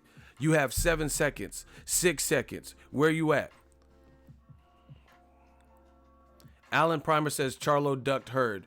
Okay, now you're talking about 2 different divisions and you're talking about 2 different Charlos. We still haven't got an answer for Jamal Charlo, who's at 160, ducking Jacobs. And then once again, you deflect and start talking about the other Charlo. Strike 2. You have 4 seconds to start making some sense of this. You see how they I said, how did he duck Jacobs? Jamel ducked too. He ducked Hurd. How did he duck Hurd and Hurd's injured? Hurd's the one that had surgery. Where's the duck? Hurd's the one that said, I got to come back and do a tune-up and then I'll fight Charlo. Strike 3. Jacobs confronted him. So what does that have to do with anything? So if you get confronted, you get, and you don't fight, you know, what? Gamboa confronted Mikey Garcia and they've never fought. So Mikey ducked Gamboa because Gamboa got in the ring after Mikey's fight. Get him out of here. I know he didn't beat me. We don't even have to vote. Good luck. Good job, Primer. Charlo scared. Yeah, you keep saying it, but you're not explaining it, so nobody believes you. Allen Primer can go. He got destroyed. He got destroyed. Now he's saying because Charlo confronted Jacobs or whatever, or Jacobs confronted Charlo, and they had an exchange of words. Now it's a duck. But, okay. That's it. Oh, my gosh. See, this is why I fuck with my shooters in Ego's Army. He said Wilder confronted AJ, and he was trying to get in the ring. That's what I'm saying, and the fight still ain't happened. That was a horrific try. Y'all got to do better. If you knew better, you do better. Shout out to Real Brother 32, my guy. I didn't miss your super chat. I seen it. Shout out to General Ego Valley and Ego Army, shooters and snipers. Good looking out. Salute to my G's. Ego, you've been killing the live streams like the Lakers back to back to back. Shout out to the realest live stream on YouTube. I appreciate you, as always, for the continued support and great commentary. Like I said, man, these young boys can't beat me.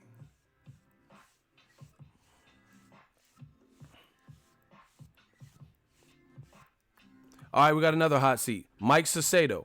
Why didn't Heyman send an offer? So when does the B side send an offer to A side $365 million Canelo? You're up. These young boys can't beat me. Simple question, eh? Canelo's the A side in boxing. That's what Golden Boy and everybody says. That's what we know. So why would the B side, Charlo, send the offer to the champion? You know, especially when they say Charlo ain't fought no one at middleweight. They say he ain't shit. Why would he be sending the offer? Why would Heyman send the offer? Explain that. Okay. These young boys can't beat me. You know, sometimes you got to get the beard looking right, too. Make sure you camera ready. Okay.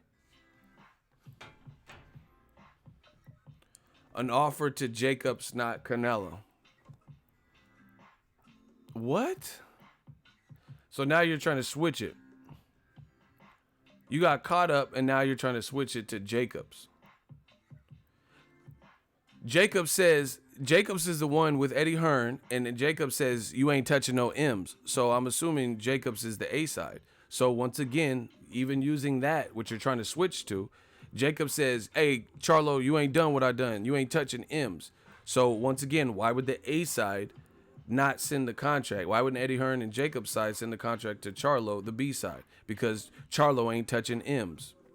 Nice try. He was talking all that smack about Jacobs. Okay, now you talk all that smack about answering my question. Jacobs pulled up on Charlo and says, you ain't touching M's. So if Charlo ain't touching M's, I'm assuming Jacobs would be the A side. Why didn't he send an offer Hosway? Strike two. I don't know what Hosway is. And once again, why would the B side send an offer to somebody who's touching M's? Dude, you're trapped, bro. You should have just waved the white flag.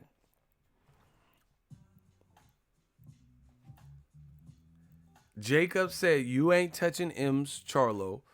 And now you want the B side to send an offer to Eddie Hearn and the A side, Daniel Jacobs. When does that happen?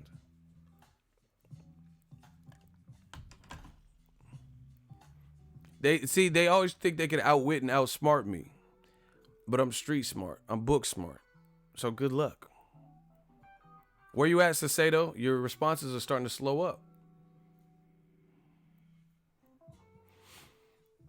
Why would the B side send the contract to the A side? When does that happen? Triple G he wanted to fight Canelo. He couldn't tell Canelo what to do. He was at the mercy of Team Canelo and Golden Boy. You know, how do we know he's the B side, bro? You playing dumb now. Strike three because you playing dumb. Jacob said, hey, what are we doing here? I'm touching M's. You ain't. So do you know what M's are? Do you know what an M is? What was he referring to? PBC has good ratings, don't they? See, you're desperate because I'm answering your first question and then you already started to say something else because you're trying to like dig your hole. This is what rats do. You know, they try to scurry their way out. Listen, stick to one thing. The first thing you said before you start asking me a million other things. Charlo got, Jacobs pulled up on it. He says, boy, I've been doing this. You ain't touching M's. So you're asking, how do we know that Jacobs is the A side? Jacobs has fought Triple G. Jacobs has fought Quinlan. Jacobs also pulled up on Charlo and says, you ain't touching M's like me. Okay, even if he is touching M's, he hasn't fought Triple G and sold out 19,000+. He hasn't sold that, he hasn't main evented as much as Danny Jacobs. So that's how we know he's the A side. So continue to play dumb and fight your way out of that. Jacobs has fought the Quillins. He's fought the Triple G's.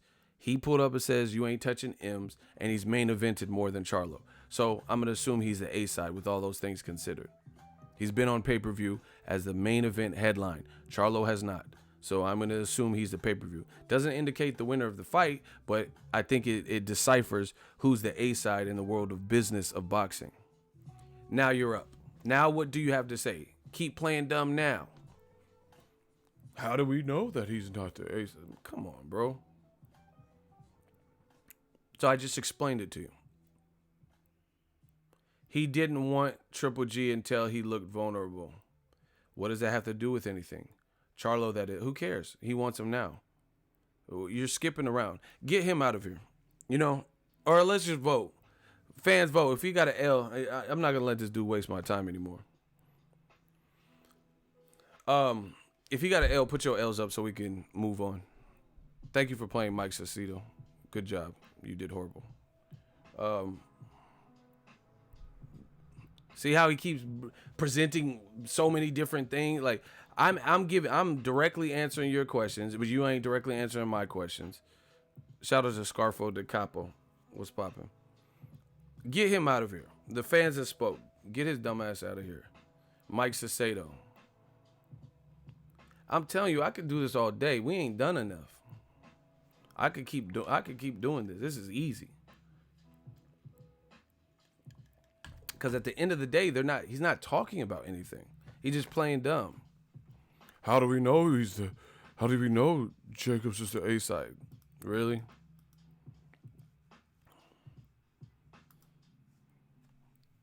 Anywho, that's how I know. As soon as these prime non-black fighters get matched with prime black fighters, you start hearing the fans come up with all these different prerequisites. Oh, who is Charlo beat? Oh, who is Charlo beat? Who did Chavez Jr. beat at 164.5? All right, France World Cup champion, you in the hot seat. You always bring up race, shaking my head. So it's a problem with me because I'm bringing up what I see. So you prove what I see wrong. Good luck. So why shouldn't I bring up race when it's a part of boxing? So you're trying to say race doesn't have nothing to do with boxing? I'm not saying it does for me. I'm saying for people. I'm not emotional. I'm not racist. So I'm good. Once again, you're blaming me.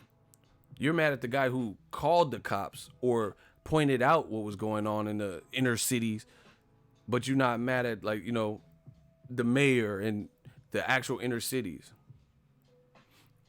Ego bringing up facts that you can't refute. That's what I'm saying. That's how you know we winning. They don't even try to refute it. They just try to reverse it on me, I guess, to guilt trip me into changing or easing up. I'm not. I'm on these dudes' necks. Pitbull style. So, race doesn't... Okay, he responded. No, but you make it... No. Strike one. He said, no, but you make it seem like black fighters ain't appreciated. How did I make it seem like that? I only talk about what I've seen. I never said nobody appreciates black fighters. I never said that. So you basically just conceded. You said no. So let's cut the bullshit. Does race play a part in boxing? Whether you're black, white, Mexican, Puerto Rican, Chinese, Japanese, does race play a part of boxing? You already have one strike. Good luck. So if a Mexican guy's fighting a Puerto Rican guy, everybody's just paying attention to the match. No one cares about the flags they walked out with or nothing. They just care only about the match and who's the best of the best. Okay, so you said no, it does not. Okay, great. Strike two, because I could prove you wrong. So if Canelo Alvarez, who's Mexican, is fighting a Puerto Rican fighter, Miguel Cotto, you mean to tell me that you don't see racist comments? You don't see Mexican fans and Puerto Rican fans at each other's throats? That's what you're claiming.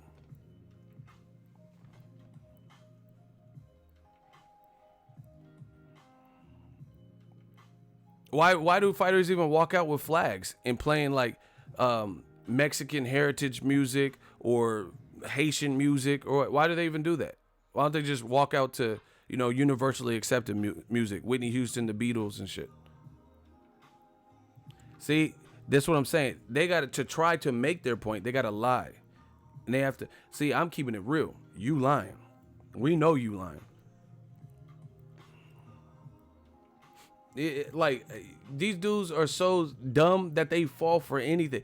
I'm baiting you and you don't even see it. And to try to make your point, you're trying to lie to us.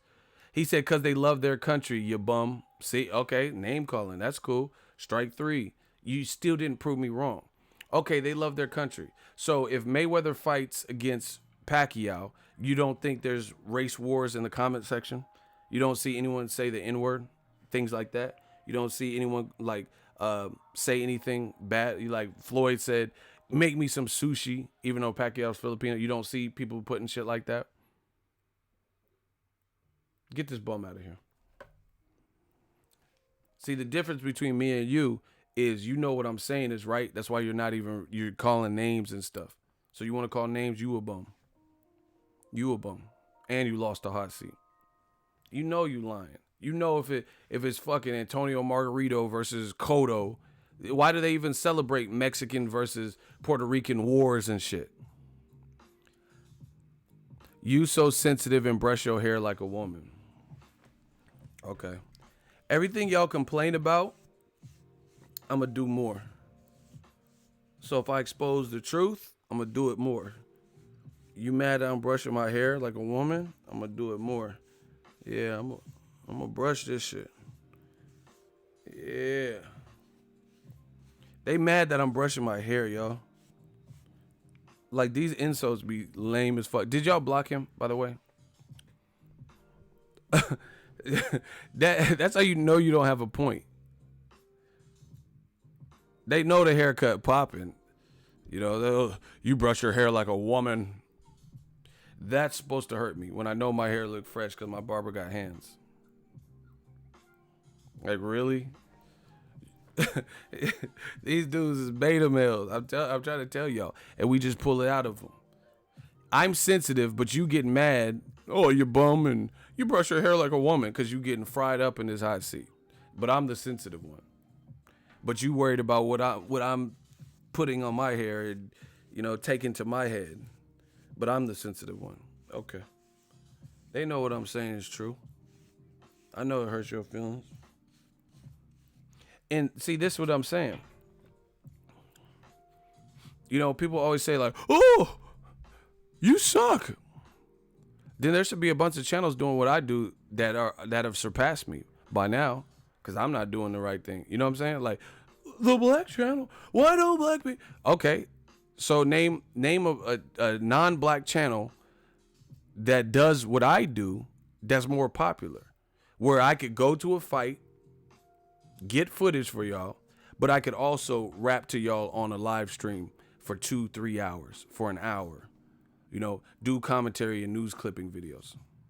Name another channel that's more popular that has a variety channel like that. You know, the black channel. Okay, so name the Mexican channel that does that. I'm waiting. Name the Mexican channel that's more popping than my channel that does that.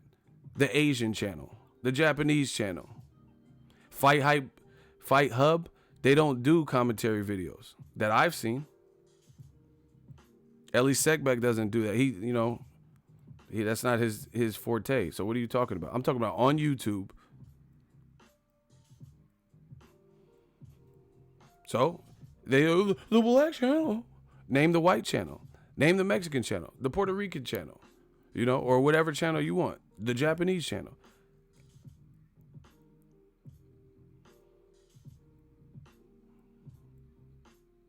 I'm waiting. Y'all motherfuckers be lying and saying shit. Fight Hub. Fight Hub don't do live streams like that I know of. 2-hour live streams. You know, daily videos where you could just talk about. I never see that with Fight Hub. Shout out to them. Shout out to Ellie. Shout out to all the people you saying. But I don't see that. I don't see that type of variety. Is mostly like, you know, in the field work. You know, on the job. So, once again, where y'all at?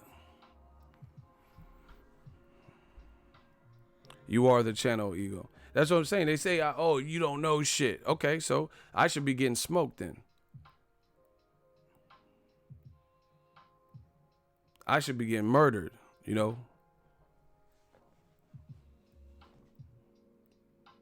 Y'all ain't named one channel that met the criteria that I was asking.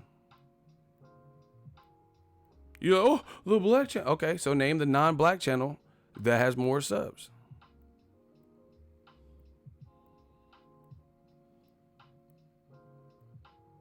I'm waiting.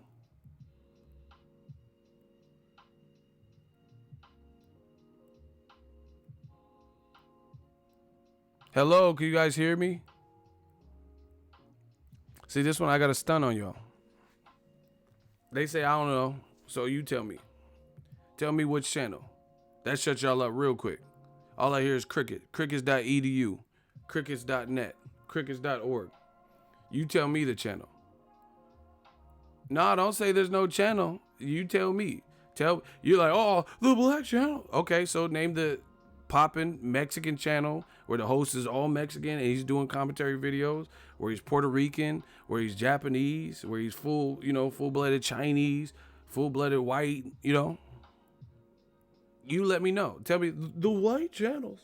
Why do I, where's the white channel? I'm waiting. See, motherfuckers don't like when the reality's in their face. Tell me the white channel that's been doing this as long as me, that does the same kind of content. They copy your stuff. Man, who you telling? I said non-black, so 78 Sports is not black. Y'all are stupid. Some of y'all are stupid as fuck. Oh, 78 Sports. He's successful, but he's black, so that doesn't even answer the question.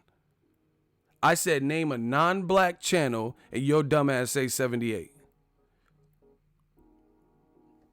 That's like, oh, name a non-black comedic family. The Wayans brothers. I said non-black. What are you talking about?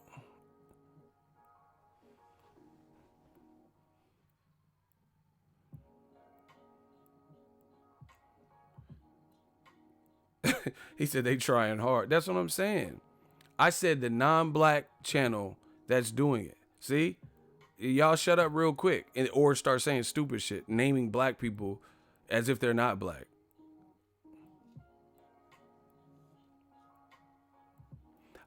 Listen, we're not moving on until y'all tell me. Name the white channel, the Mexican channel, the Japanese channel, or whoever's channel that's non-black, has no black in them, that rules the YouTube stratosphere. And that does similar content. Not like, exclusive interviews only, and they're not, they don't really take to the camera shit. Hello, can y'all answer me? Shut y'all up real quick.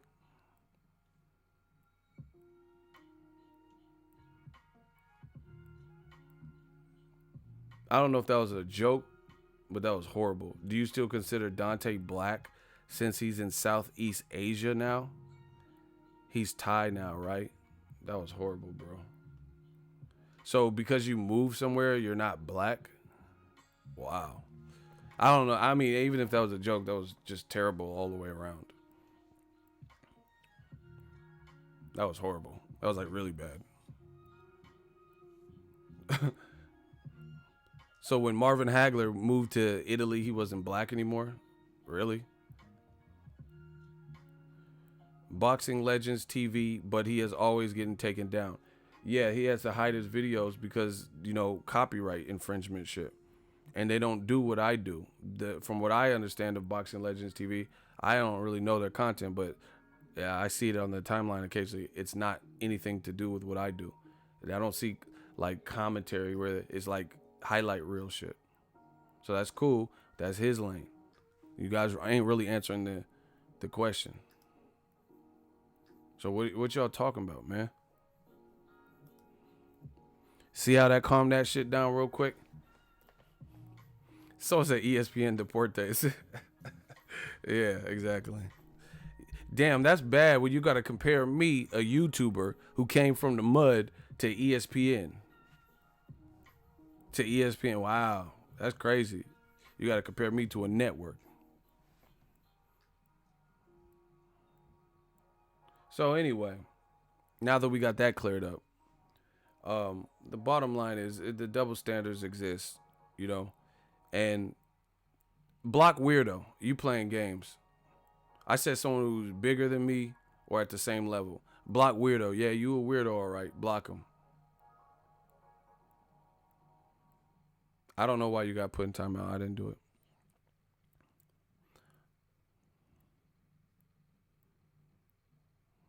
Yeah, weirdo got clapped. We clapping these weirdos. Anywho, people get mad, but they don't disprove. Listen, I want to be disproven. I don't give a fuck what you talking about unless you can show me that race has nothing to do with boxing. I'm not saying every boxing fan cares about race because I don't believe that. But all these motherfuckers are like, oh, you're playing the race card. It's not about race. Yeah, to me, it's not about race. I don't give a fuck what you are. You could be from Bangladesh. You could be from, you could be a fucking Scandinavian Viking, Eric the Red. I don't give a fuck. If you could scrap, you could scrap. But I'm talking about, by and large, there are people where a sport like this, mano y mano, this is not, I know racist people that like teams that are predominantly black. You have no choice. If you like the Lakers or the Warriors, the team is predominantly black. So if you're from LA and you're racist, and you got to root for something because there's no real NBA teams that are comprised of like a whole bench and a whole starting lineup that aren't black. Boxing's different because it's one-on-one. It's mano y mano. That's how people look at it. A lot of people, and people want to play dumb because the topic of race is sensitive to people. Shout out to Luis Hinton, $2 super chat. Shout out to Hamza for the super chat. He sent another one. The topic alone has people like afraid. I'm not afraid. Like Eminem said, I'm not afraid. He said just off GP. Shout out to Hamza. He sent another super chat. Just off GP and to piss the haters off, buy a brush with this donation, LOL. Yeah, let's get it. The subject alone scares people. People just want to, let's get back to boxing. You get back to boxing. I'm doing what the fuck I want to do.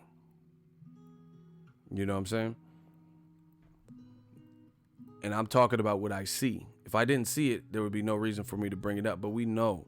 You know what I'm saying? Like, people play dumb. People like, and that's the disrespectful part. You guys know what the fuck I'm talking about. If you go to a house party and there's no black people there, for example, right? And there's a black guy on the TV and let's say a Mexican guy, and there's no black people at the party, just listen to the comments of what people say. Vice versa. If it's Mexican versus Puerto Rican, you hear the commentary. Stop playing. You guys, you hear it. Because I hear it. Because I have successful platforms and I hear it. Oh, fuck Cotto. And then you look at it, their name is like Mexican guy for life and a Mexican flag. Or, man, fuck Canelo, he's a cheat. And then it'll have a Puerto Rican flag. Stop playing. Like, I'm the only one that just sees it. Like, Haley Joel Osment. I see dead people. Like, this is some sixth sense that only I have. Stop playing with me. Mexican fans are the biggest fans on boxing. You should go back to school. You can't spell biggest, and you said most biggest, which definitely doesn't sound right to me. So that's cool. Mexican fans hold down boxing, but you need to hold down a grammar class. There's a lot of great fans. People keep saying these cliche shit. UK is supporting fans. They're supporting their fighters like crazy. I make a video about Joshua. They be like, we're not gonna take it. So there's a lot of great fans, in general.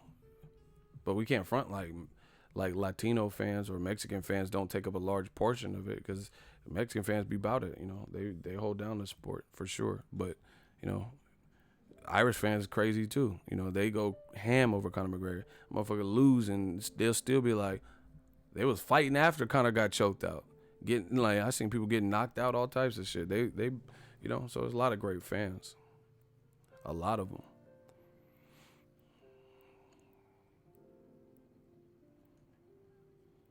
Most biggest. He said your English teacher is somewhere crying. That's what I'm saying. Rican fans they go crazy over Felix Tito and Cotto and stuff. Stop playing. Shout out to John Ward, $5 super chat. Salute E. Appreciate the hard work. Salute to y'all. But anyway, it doesn't change the fact of what I'm saying. The bottom line is I see an emergence of excuse making when certain matches are pondered. When the, like, you see how you see how like Crawford, I'm talking about certain individuals, Crawford and Spence, when that's the topic, yeah, make the fucking fight. Fuck yeah. You know, Charlo versus Jacobs, yeah, make the fight. Because these are good fights. They're really good fights.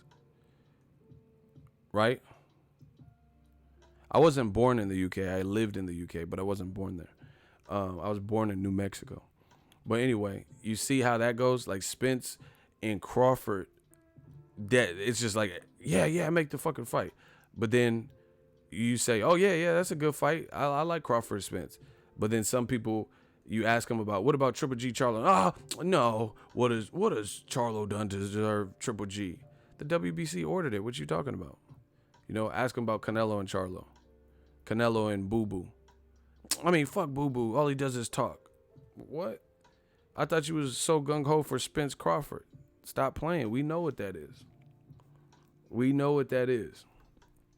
All of a sudden, when it's the matchup where it's a threat to the guy you don't want to have any threats to, then now all of a sudden you don't like that matchmaking. You know, you got prerequisites. You know, everything's, and see, this is what they do. They say certain guys are cherry picking, but then they don't want to see them elevate the competition by making the fight with the A side. They try to A side the person.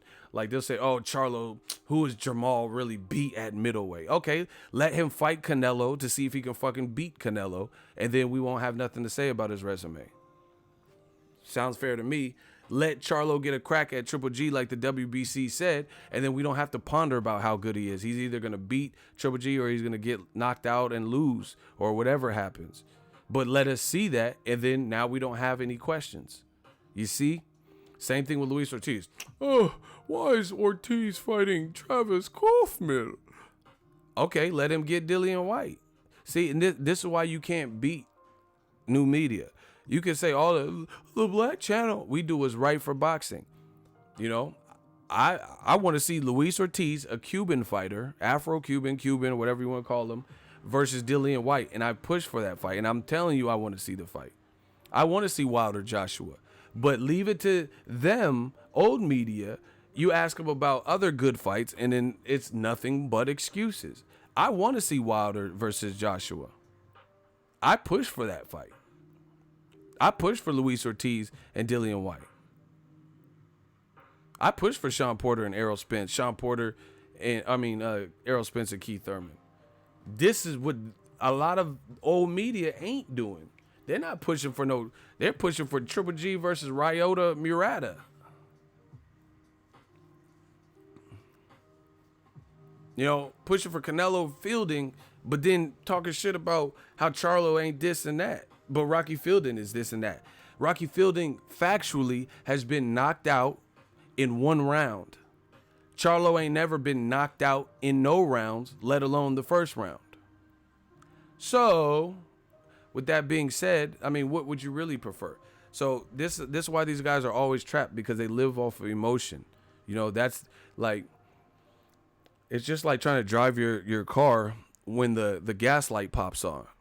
You know, it says low fuel, low fuel. If you keep ignoring it, that car is going to eventually break down and wherever you're at, the shit's going to break down. There's only so long you can drive without no petroleum in your car, without no gas, with no unleaded 87. You cannot just operate off fumes. The fumes are emotions. There's only so long that will work. You know what I'm saying? You're not going to be able to drive. It don't matter if it's an energy efficient car or not. You will not be able to if it's an electric car, if you don't charge it up, if it's a gas, you know, without the proper supplying the proper energy to the car, you won't be able to drive it. And that's what it is regarding. So, and the other thing is, if you really and truly don't like Charlo's resume, think Charlo gets knocked out, then you should be the main fucker trying to push for Charlo to fight Triple G and Charlo to fight Canelo. I'm pushing for it. I think that's great fights because that'll show me something about Charlo, something that I need to see. So how's it that I'm pushing for the fight and you pushing against the fight? We playing tug of war, but we want to see the same things. So that leads me to believe that we don't want to see the same things. You say best versus the best. I'm saying best for the versus the best. But one of us can't be telling the truth because I'm pulling for the fight and you pushing against it. So you tell me who's telling the truth. If Charlo ain't this, you don't like his resume, and or you believe a guy you do like, who you're using as your profile picture, or comes from the same region as you, or you like his style, will knock out Charlo, then why aren't you the main cheerleader for the fight?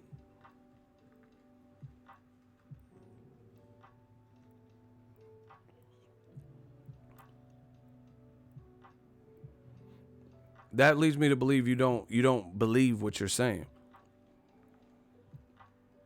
There's no way you could believe what you're saying, but then also push against it. That's how I know. That's how we can always spot the mole, spot the rat. Because I want to see the best versus the best.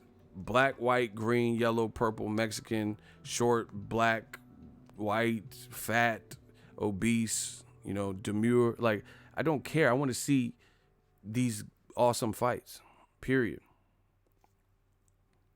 They don't, and they being old media. Because anytime they'll support Triple G versus Ryota Murata in the Tokyo Dome, but Charlo getting ordered to fight Triple G, winner gets Canelo, which would be huge for boxing. They're like, no, what the fuck has Charlo done? What the fuck has Ryota Murata done but lose to Hassan Endam? He has a large fan base. Yeah, but he doesn't have a fighting style that, matches up as well with Triple G. That's why he didn't beat Rob Brandt. Because he don't have no defense. Mr. J killing him. Shout out to my dude, Mr. J. What has Rocky Fielding done? That's how I know it's not. That's how I know. Bro, we could do this all day. And they know what I'm saying is true. They know it. They just mad that I'm saying it. That I got enough balls to say it. But they know it's true. In your heart, you know it's true. You can say you don't like Charlo's resume. Fine. But apply that same logic. So you love Chavez Jr.'s recent performances, but you don't like Charlo's recent performances. That's who Canelo fought.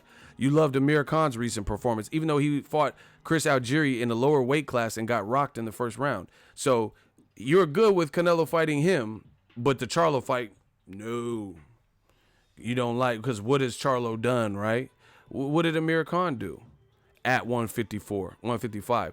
Charlo was a champion at 154, beat J-Rock and beat Bundreds, and now he's like smoking guys early. Like, Mad Selesky is a good fighter, and it took him maybe 11 rounds or something to beat Hugo Centeno. And I understand Charlo fought him after he had already been knocked out before, but Charlo did it quick, fast, in a hurry. Shout out to my dude Hugo Centeno. That's my guy. But the knockout was I was at the fight. It was like the second round or something like that.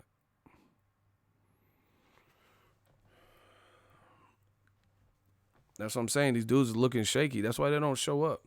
And when they do show up, it's a bunch of bullshit in the hot seat. We know what's going on here.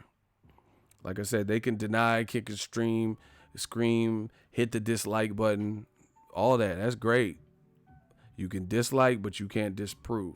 So as long as we have that in our favor, we winning. Eagles Army, stand up, salute to the real ones.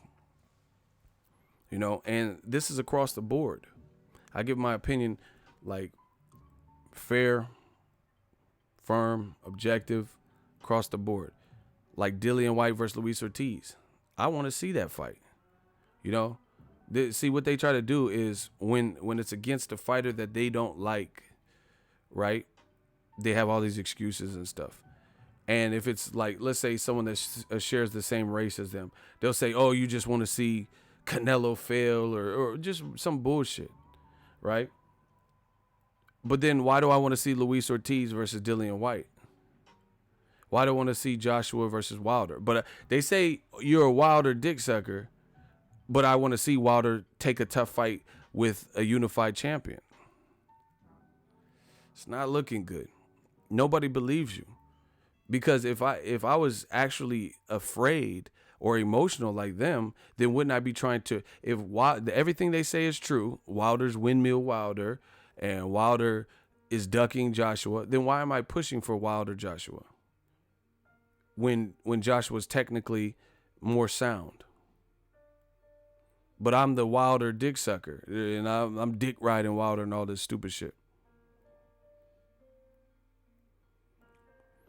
Marcos is king. You're chasing your tail with these people. I'm not chasing shit, but this money.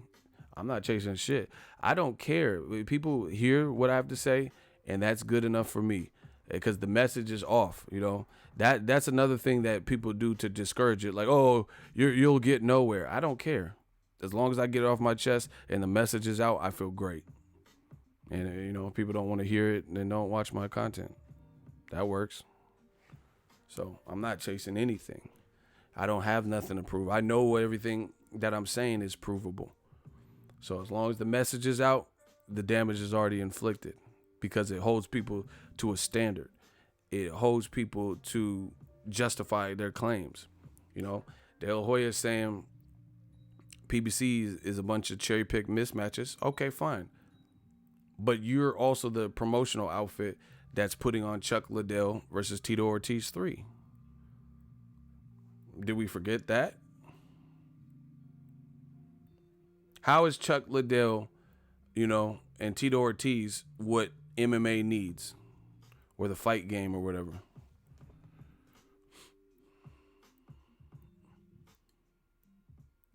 Not like you put on John Jones Cormier 3 or some shit. You're putting on Tito Ortiz, 44, 45 years old, versus Chuck Liddell, 48 years old, and they ain't fought in several years, like probably a decade plus. But you're talking about somebody's fight on free TV, the CHARLO's fight on free TV, being a problem on Fox. It's on Fox, and it's a problem. But you're charging pay-per-view for Chuck Liddell, Tito Ortiz, Part 3. 44 to 48-year-old, two guys who haven't been active fighting, and your promotional outfit and banner is representing that fight. You know, trying your hand at MMA.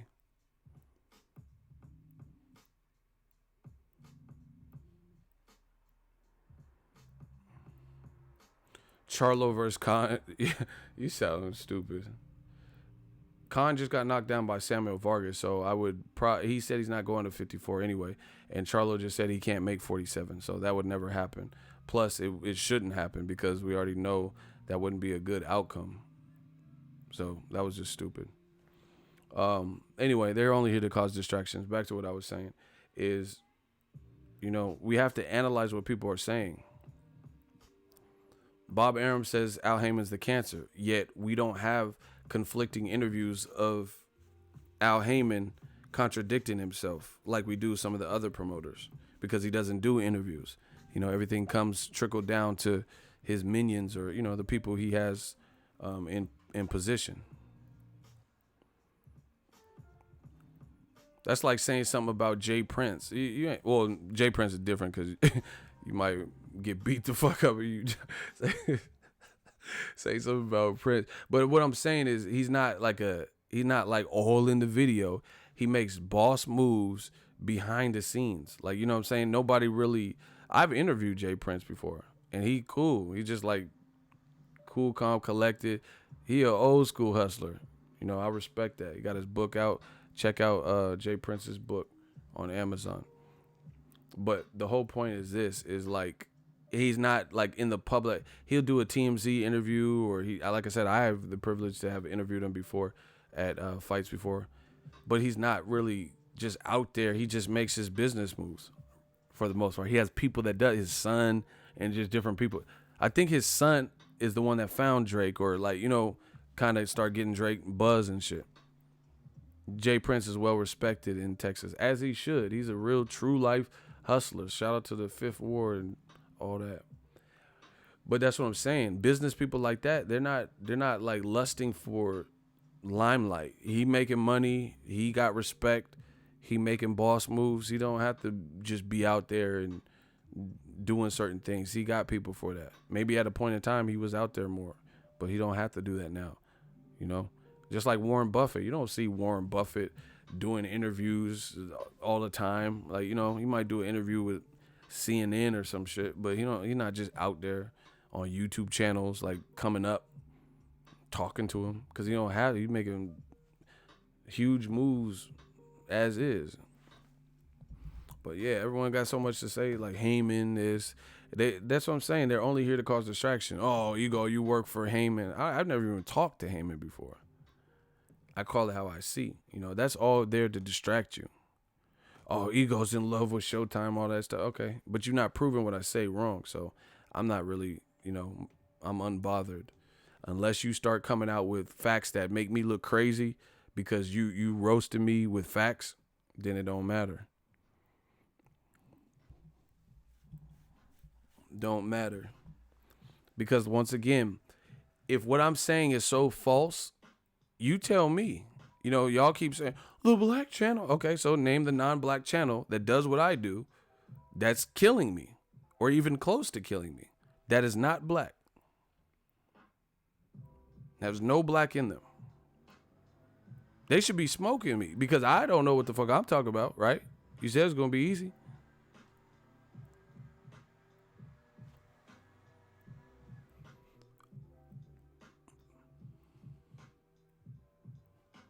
See?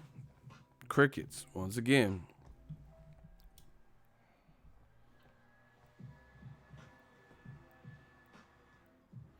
You know, so like I said, we just got to hold everyone accountable to what they say and analyze it for like consistency. Like even listen, the Terrence Crawford versus Errol Spence, I said my thoughts on it. You guys have to understand it. See, let's play a game. Canelo comes off 2 tough fights with Golovkin. He's fighting Rocky Fielding, trying for, a chance at 3 weight division history. Let's be real honest. From a business perspective, what fight is more impactful to Canelo's career? I mean, what fight is more means more, I guess you could say. Canelo if he beats Rocky Fielding, or Errol Spence and Mikey Garcia?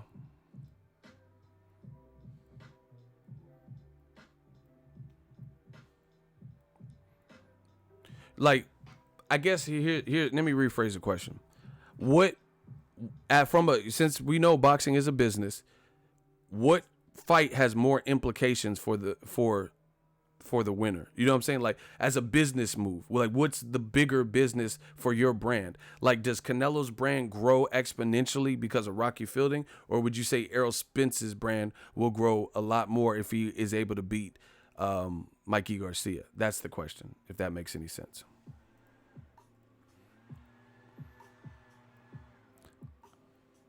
Okay, Real Savage Basin. I wait for you guys like to prey on you. Okay, he says he's the only person that said, so I'm going to point him out and you're in the hot seat.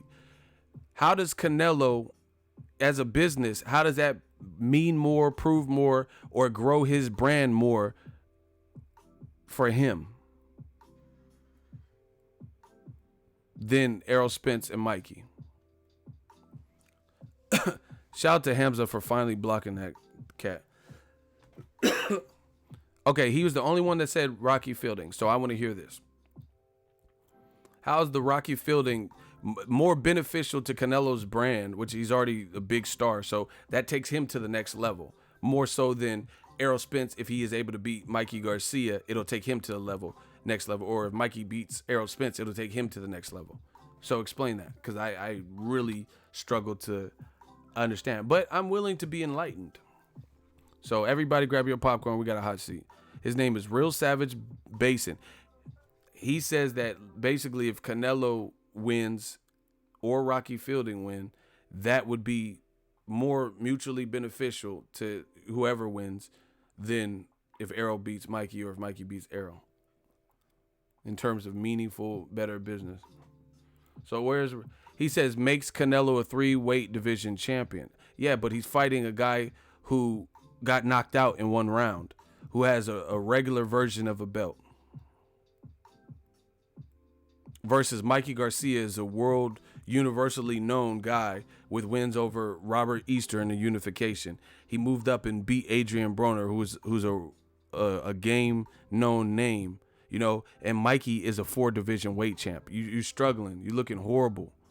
Mikey moved up more weight classes than Canelo, you know. So if Mikey beats Spence in another weight class, that is more of an implication for him. That says more about Mikey. If Errol Spence beats a guy who's as respected as the Garcias and Mikey's brother was a 2-time champion.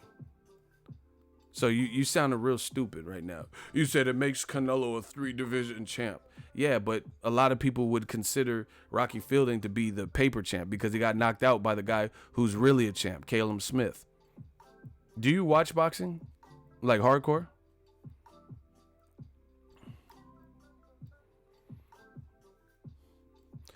If Spence wins, the excuses come that Mikey is a 135 pounder. Okay, who's a better fighter? Who's done more career-wise? See, now you playing games. Who has done more in their career? Mikey Garcia or Rocky Fielding? Who is considered a better fighter? Fuck what you talking about. Who's considered a better fighter? At any weight class, Rocky Fielding or Mikey Garcia. Let's see. They tried to. You boys are just better waving the white flag. You really are, because you look crazy out here. Who is considered to be a better fighter? I don't know one person that even thinks to put Rocky Fielding on their pound for pound list at all. People could have Mikey Garcia in their top 10 pound for pound list for sure. So now, since you want to play, you tell me what Rocky Fielding has done career-wise that trumps anything that Mikey Garcia has done. You're up. He said there's no correlation between these two. We talking about Canelo. We talk about the whole thing as a whole. Strike one. We just got to get to the strike system. Tell me what Rocky Fielding. You said that Canelo gets more credit if he beats Rocky Fielding. We know Rocky Fielding will get credit for beating Canelo. But I mean, even that, he would have been getting credit for beating a guy who has never fought at that weight. And so that doesn't even make sense, especially if Canelo wins. So once again, you struggling out here. Tell me what Rocky Fielding has done that's better than anything Mikey Garcia has done career-wise. Mikey has more fights. Mikey has like 37 fights. He's moved up 4 divisions. And now he's trying to move up another division. He comes from a fight family that's respected. Shout out to ES News. He put a lot of spotlight in the Robert Garcia Boxing Academy. You know, everybody respects his skill set.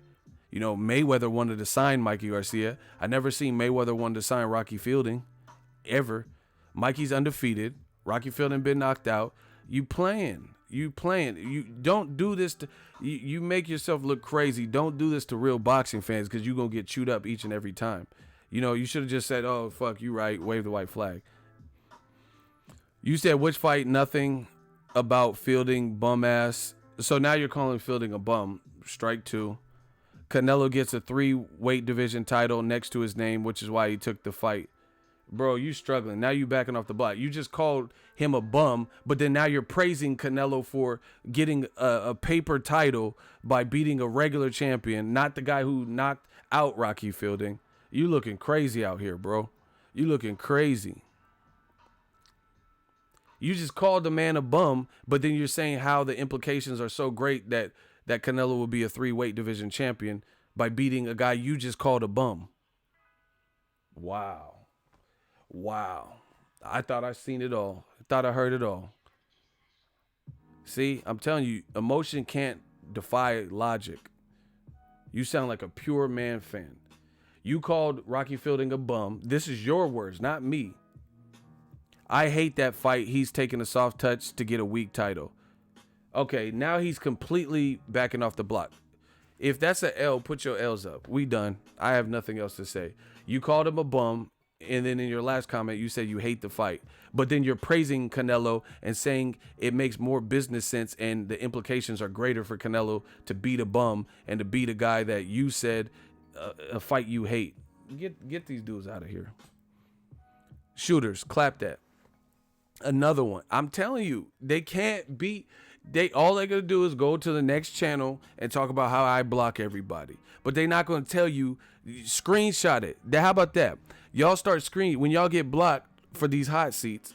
Screenshot it so people could read the dialogue and see how I fried your ass up in a cast iron pan, and then they'll know why you got blocked. But saying stupid shit like that, he's trying to back off the block. Oh, I hate the fight. It's a stupid fight. It's a weak fight. Then he called Rocky Fielding. I didn't say Rocky Fielding's a bum. That's what he said. I didn't say that. I try not to. It's not about disrespect. Again, I'm not backing off of what I said. I don't even care about Canelo fighting Rocky Fielding. That's cool. He came off 2 fights. Canelo, he already has a good resume. So cool, but let's step it up in 2019. I'm good with that. But I'm making a simple comparison, and these man fans take the bait every day. Every day. Because they want to be right so much that their pride is going to force them to say stuff that they know doesn't sound right. You see? You see how it is? That's how it is. Y'all motherfuckers keep talking about have a call-in show. It's going to be a lot quicker because I'm going to know immediately from talking to you if you on that bullshit instead of waiting for a response. If I have a call-in show, they getting chopped up worse. It's going to be way worse. Or it's going to be like some prank call bullshit, which, listen, they should be, if the goal is this, Ego don't know what the fuck he's talking about, you should be coming with facts and making me sweat from your rebuttals. But they're not doing that. They're just saying emotionally driven man-fan dialogue. He said he hates the Rocky Fielding fight because it's a weak fight, and he called Rocky Fielding a bum. But he was also trying to argue in his earlier comments that Canelo beating Rocky Fielding, he'll become a three weight class champion, and it means so much for Canelo if he can do that. Stop it.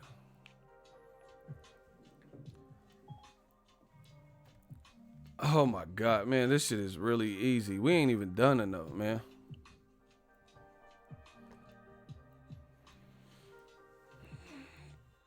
The Stream King. Let's get it, man.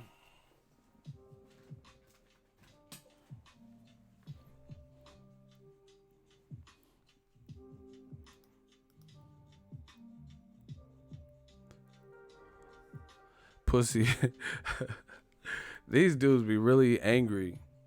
I now know what it feels like to be a woman, because they be coming back like fucking redemption and shit. Fuck you, I'm back.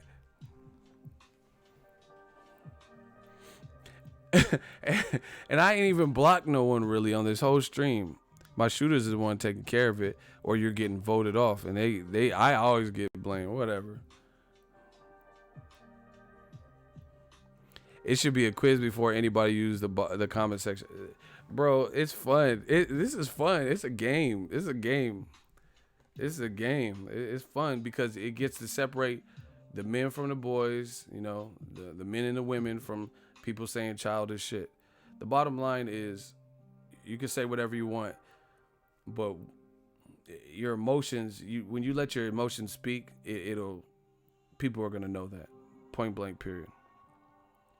If you're speaking off fact, people will see that. The points that they're saying logically don't make sense. Bottom line, if Mikey beats Errol Spence, this dude is a fucking, I would want to say an instant legend. You know what I'm saying? Because he's the one that's taking a huge risk by fighting a guy no one else wants to fight. So he'll be the first guy since, Shane Mosley and Oscar De La Hoya, Victor Ortiz. People forget about that. Victor Ortiz jumped up too and fought Berto and beat him in an upset. So that if he did that, it would be kind of like that, because Berto at the time was that dude, and Victor Ortiz jumped up too and beat him. See, I be putting it in perspective for y'all. So it would be, if Mikey beats Errol, it would be kind of like Ortiz, but more mentally stable than Ortiz. But it would be like when Ortiz upset Berto, and people are like, oh shit, because Berto was the Errol Spence of that time. That was during Berto's run. He was on HBO heavy. He was like on like reality shows on BET and Jeweled Up, and he was one of the first Al Heyman people getting that guap. Shout out to the original AB, Andre Berto. And Ortiz beat him. That was like a huge, like, oh shit. Everyone thought Ortiz, because he lost to Maidana and shit, won't. They thought he was going to lose to Berto at the time. So if Mikey does that, he's, solidified himself. If Errol Spence does it, if it depends on how he wins, if he won like crazy, then it still shows a lot, even though Mikey's moving up, because Mikey ain't no joke. Mikey showed he's carried power up and been able to think and outwit his opponents and crazy jab. He showed fundamentally who he is. So, and once again, let's talk about this DAZN, and I'm out. You know what I'm saying? I've been going on. Smash the like button. Listen, if y'all want these streams, y'all got to do a lot better, because I've noticed the likes, I don't know what the fuck it is, but the likes, people just leaving comments and not hitting the like button. I don't know if it's me because I haven't been bringing it up every second, but I shouldn't have to bring it up. If y'all want these streams, I promise you, that's the only way. Because then, what's going to happen is more of these streams are going to start going to like Patreon only, because it has to make sense. Everyone keeps saying boxing is a business. I am going to do some streams for my Patreon only, but more and more of these conversations are going to be Patreon only, because you guys have to make it make sense. The YouTube algorithm and search engine is optimized to give credit for live streams, particularly, because this actually, I don't know. I don't want to get too deep into it, but y'all gotta hit that like button. Put it that way. Y'all gotta hit that like button. People are laughing and joking every time we doing impressions and jokes, but then if I'm not on everybody and my shooters aren't saying, hey, smash the like button, it's like people forget. Y'all gotta help out in that regard. But once again, we haven't even hit 2019 fiscal year. People were saying remember, just this is what I'm saying with the emotion. DAZN announced, oh yeah, DAZN's out. It takes it off the pay-per-view platform, and pay-per-view's dead. And then people were saying Showtime's dead. Remember? They said, oh, Canelo signed, it's over. DAZN took over the game. If pay-per-view's dead, then why is Tito Ortiz, Chuck Liddell 3, why is that on pay-per-view? Why is the UFC still doing pay-per-view? Showtime has like 3 cards that are pay-per-view, and I want to see all of them. Wilder Fury, Pacquiao Broner, Mikey Garcia, and Errol Spence. I really want to see all of them. I'm not just saying, I really want to see all those fights. But everyone wrote them off. Showtime, the one been holding it down. DAZN came out for 3 months.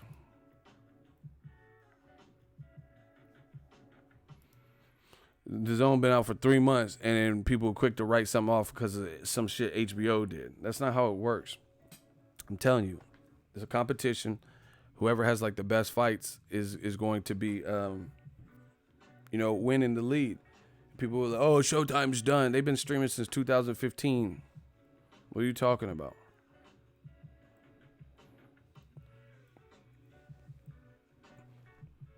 And once again, okay, put it this way. Even though 2 of them aren't like announced officially, it looks like there's a good indication. So with that being said, Wilder Fury, Pacquiao Broner, and Mikey versus Errol Spence. Name a DAZN card that is bigger than that. Not necessarily just more meaningful, but bigger business, bigger fights, bigger, events. That's official for DAZN. Shout out to the Yay 707 gang. 707, say it backwards.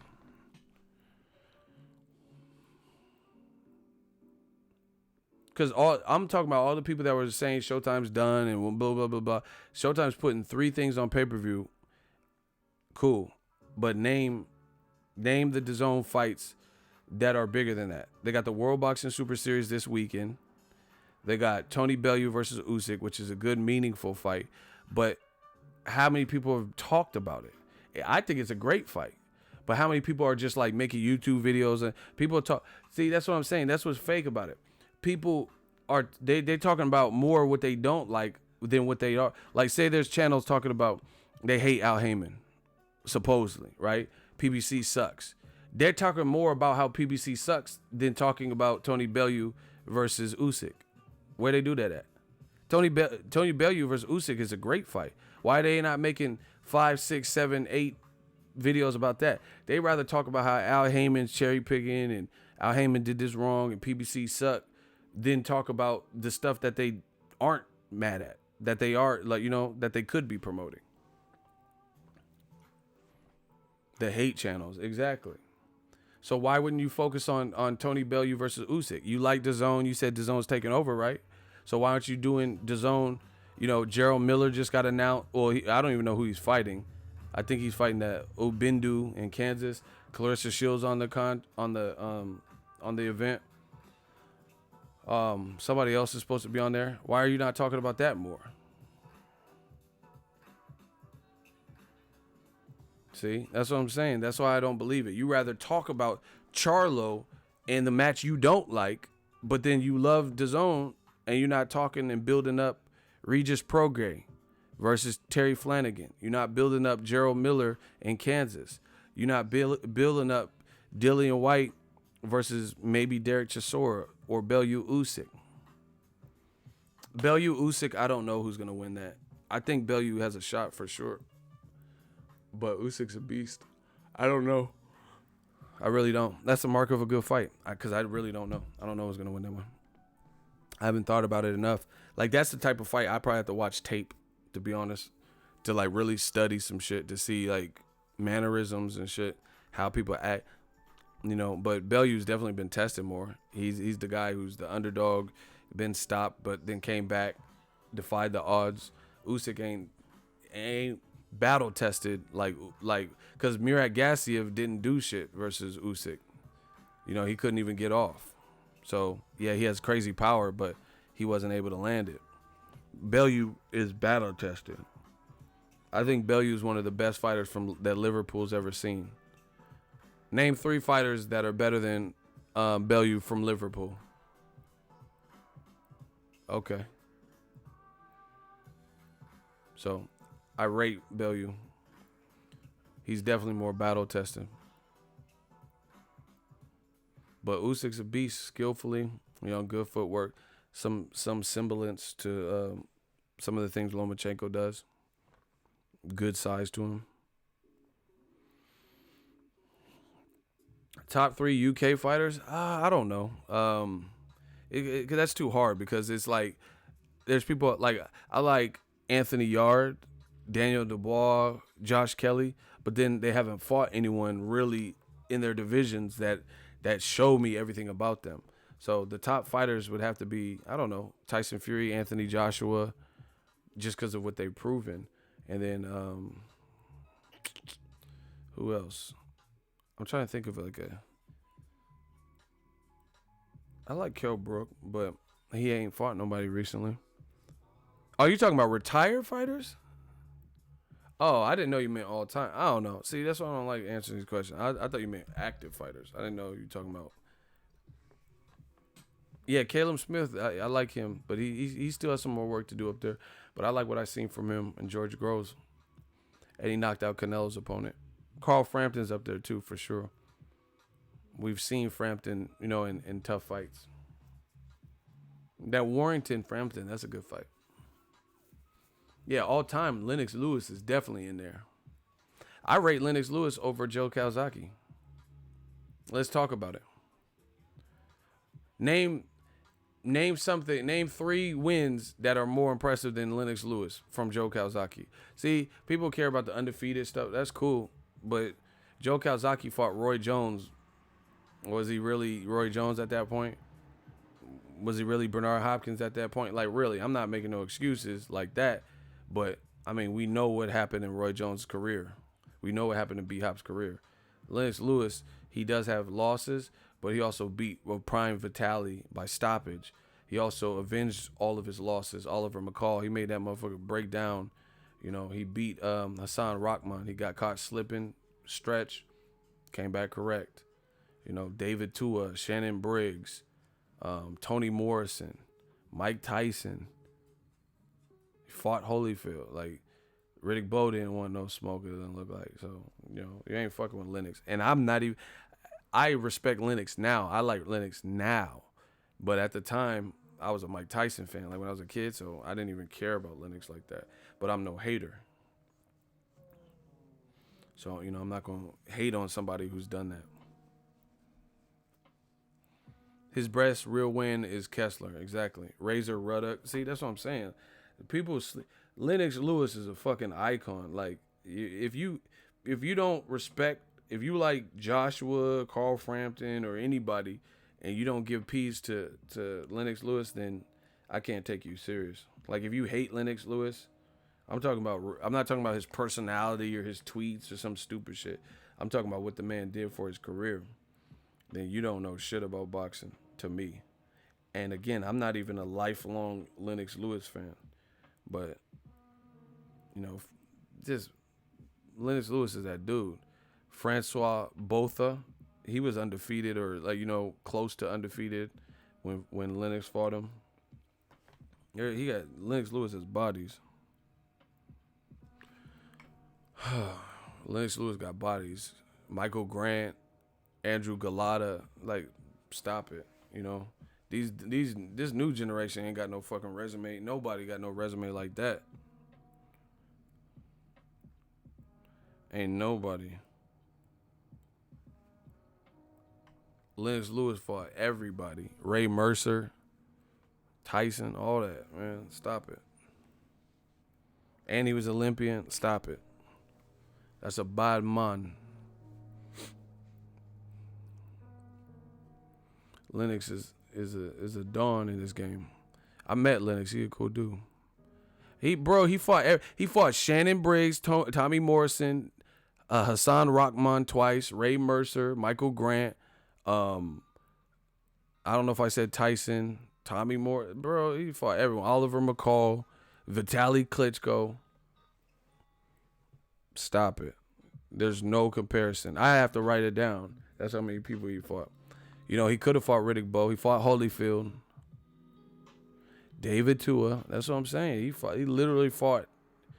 He fought everyone he could. And in a time, real talk, I like the heavyweights today, but this shit ain't stacked. Like, the heavyweight division was weak up until recently. The heavyweight division is nowhere near as stacked as it was in the late 60s, 70s, 80s, and early 90s. No way. And that's the era Lennox Lewis came up in. He came up in the era when he came up in the golden era of hip hop. Like right now, you could be, like the little girl from Dr. Phil selling records. Catch Me Outside, how about that? She's selling records. She wouldn't have had a career and she wouldn't have existed in the 90s in hip hop. That wouldn't happen. Because you would be competing in the 90s and early 2000s, the golden years. You would be competing with the likes of Lil' Kim, Foxy Brown, MC Lyte, Queen Latifah, Yo-Yo. Who else? Lady of Rage, Missy Elliott. Ficky, I can't stand the rain against my beep, beep. Who got the keys to my Jeep? Rest in peace to Lisa Left Eye Lopes. You would have been competing with Lauryn Hill. Oh my gosh, bro. That's what I'm saying. EVE. Monica's not really a rapper, but she's R&B. But that, Catch Me Outside, how about that? There's no, the Brat got hit. The Brat could spit. No way that she would be famous. So, compared to Lennox Lewis came out when it was, you had to be nice in the heavyweight division or you get knocked the fuck out. Straight up. Shannon Briggs got cracks. So you had to be. Now this heavyweight division is like tier systems. We know Joshua, Tyson Fury, and Wilder are clearly in that top tier out of today's. They're the guys right there.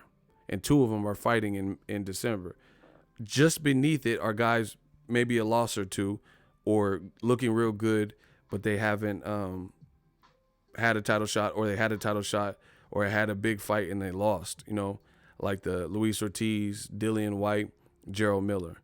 I would say below that would be like prospects and guys who may, like former champion, like Joseph Parker, or prospects who look real good, but they, they're still fighting journeyman type of Kevin Johnson competition, like Daniel Dubois, Tony Yoka, F.A. Ajagba, Joe Joyce. They're all right there. Like, they could be in the upper echelon, but they haven't fought anyone upper echelon to prove that.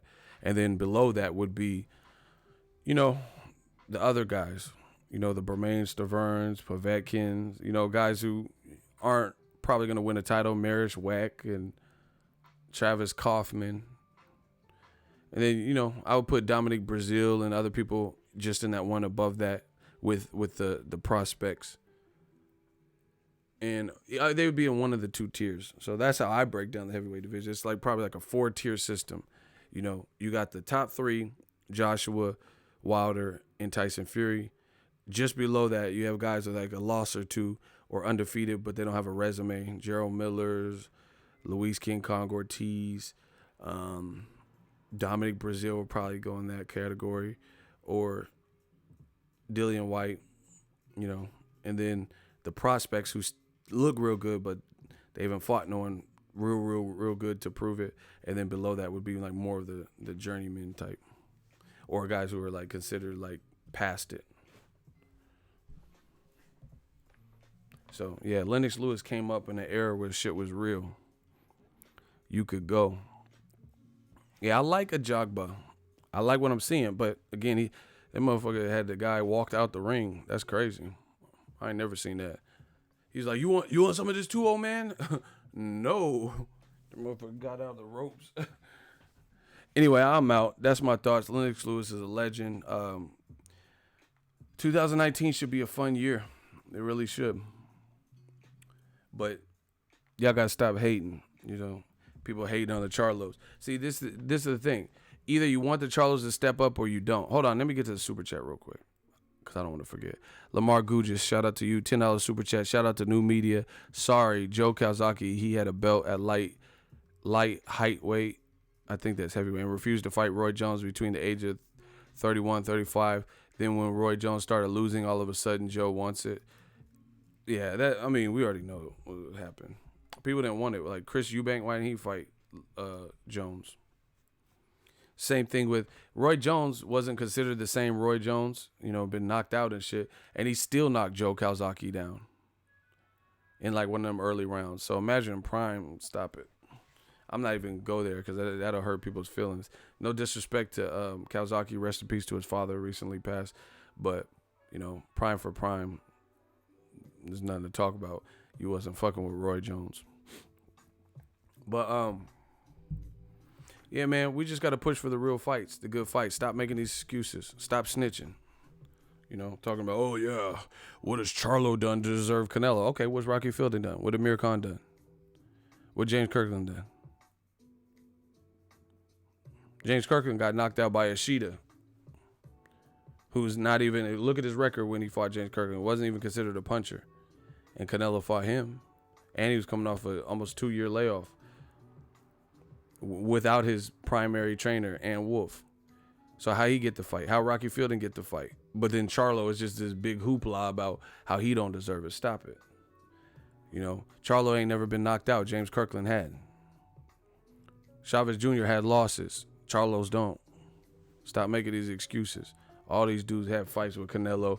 And see, and these man fans, they just accept it. Oh, Canelo's the A side, so he could just pick and choose. But when Floyd did it, when Floyd proved who he was, you know, and then try to get big events and picked his fights, people say, oh, he's just cherry picking. Stop it. These dudes, you kill them with their own logic. I'm out. I ain't got nothing else to say. I'm done talking. Smash the like button. We working. As always, hate, comment, and subscribe. Till next video's ego. Gang.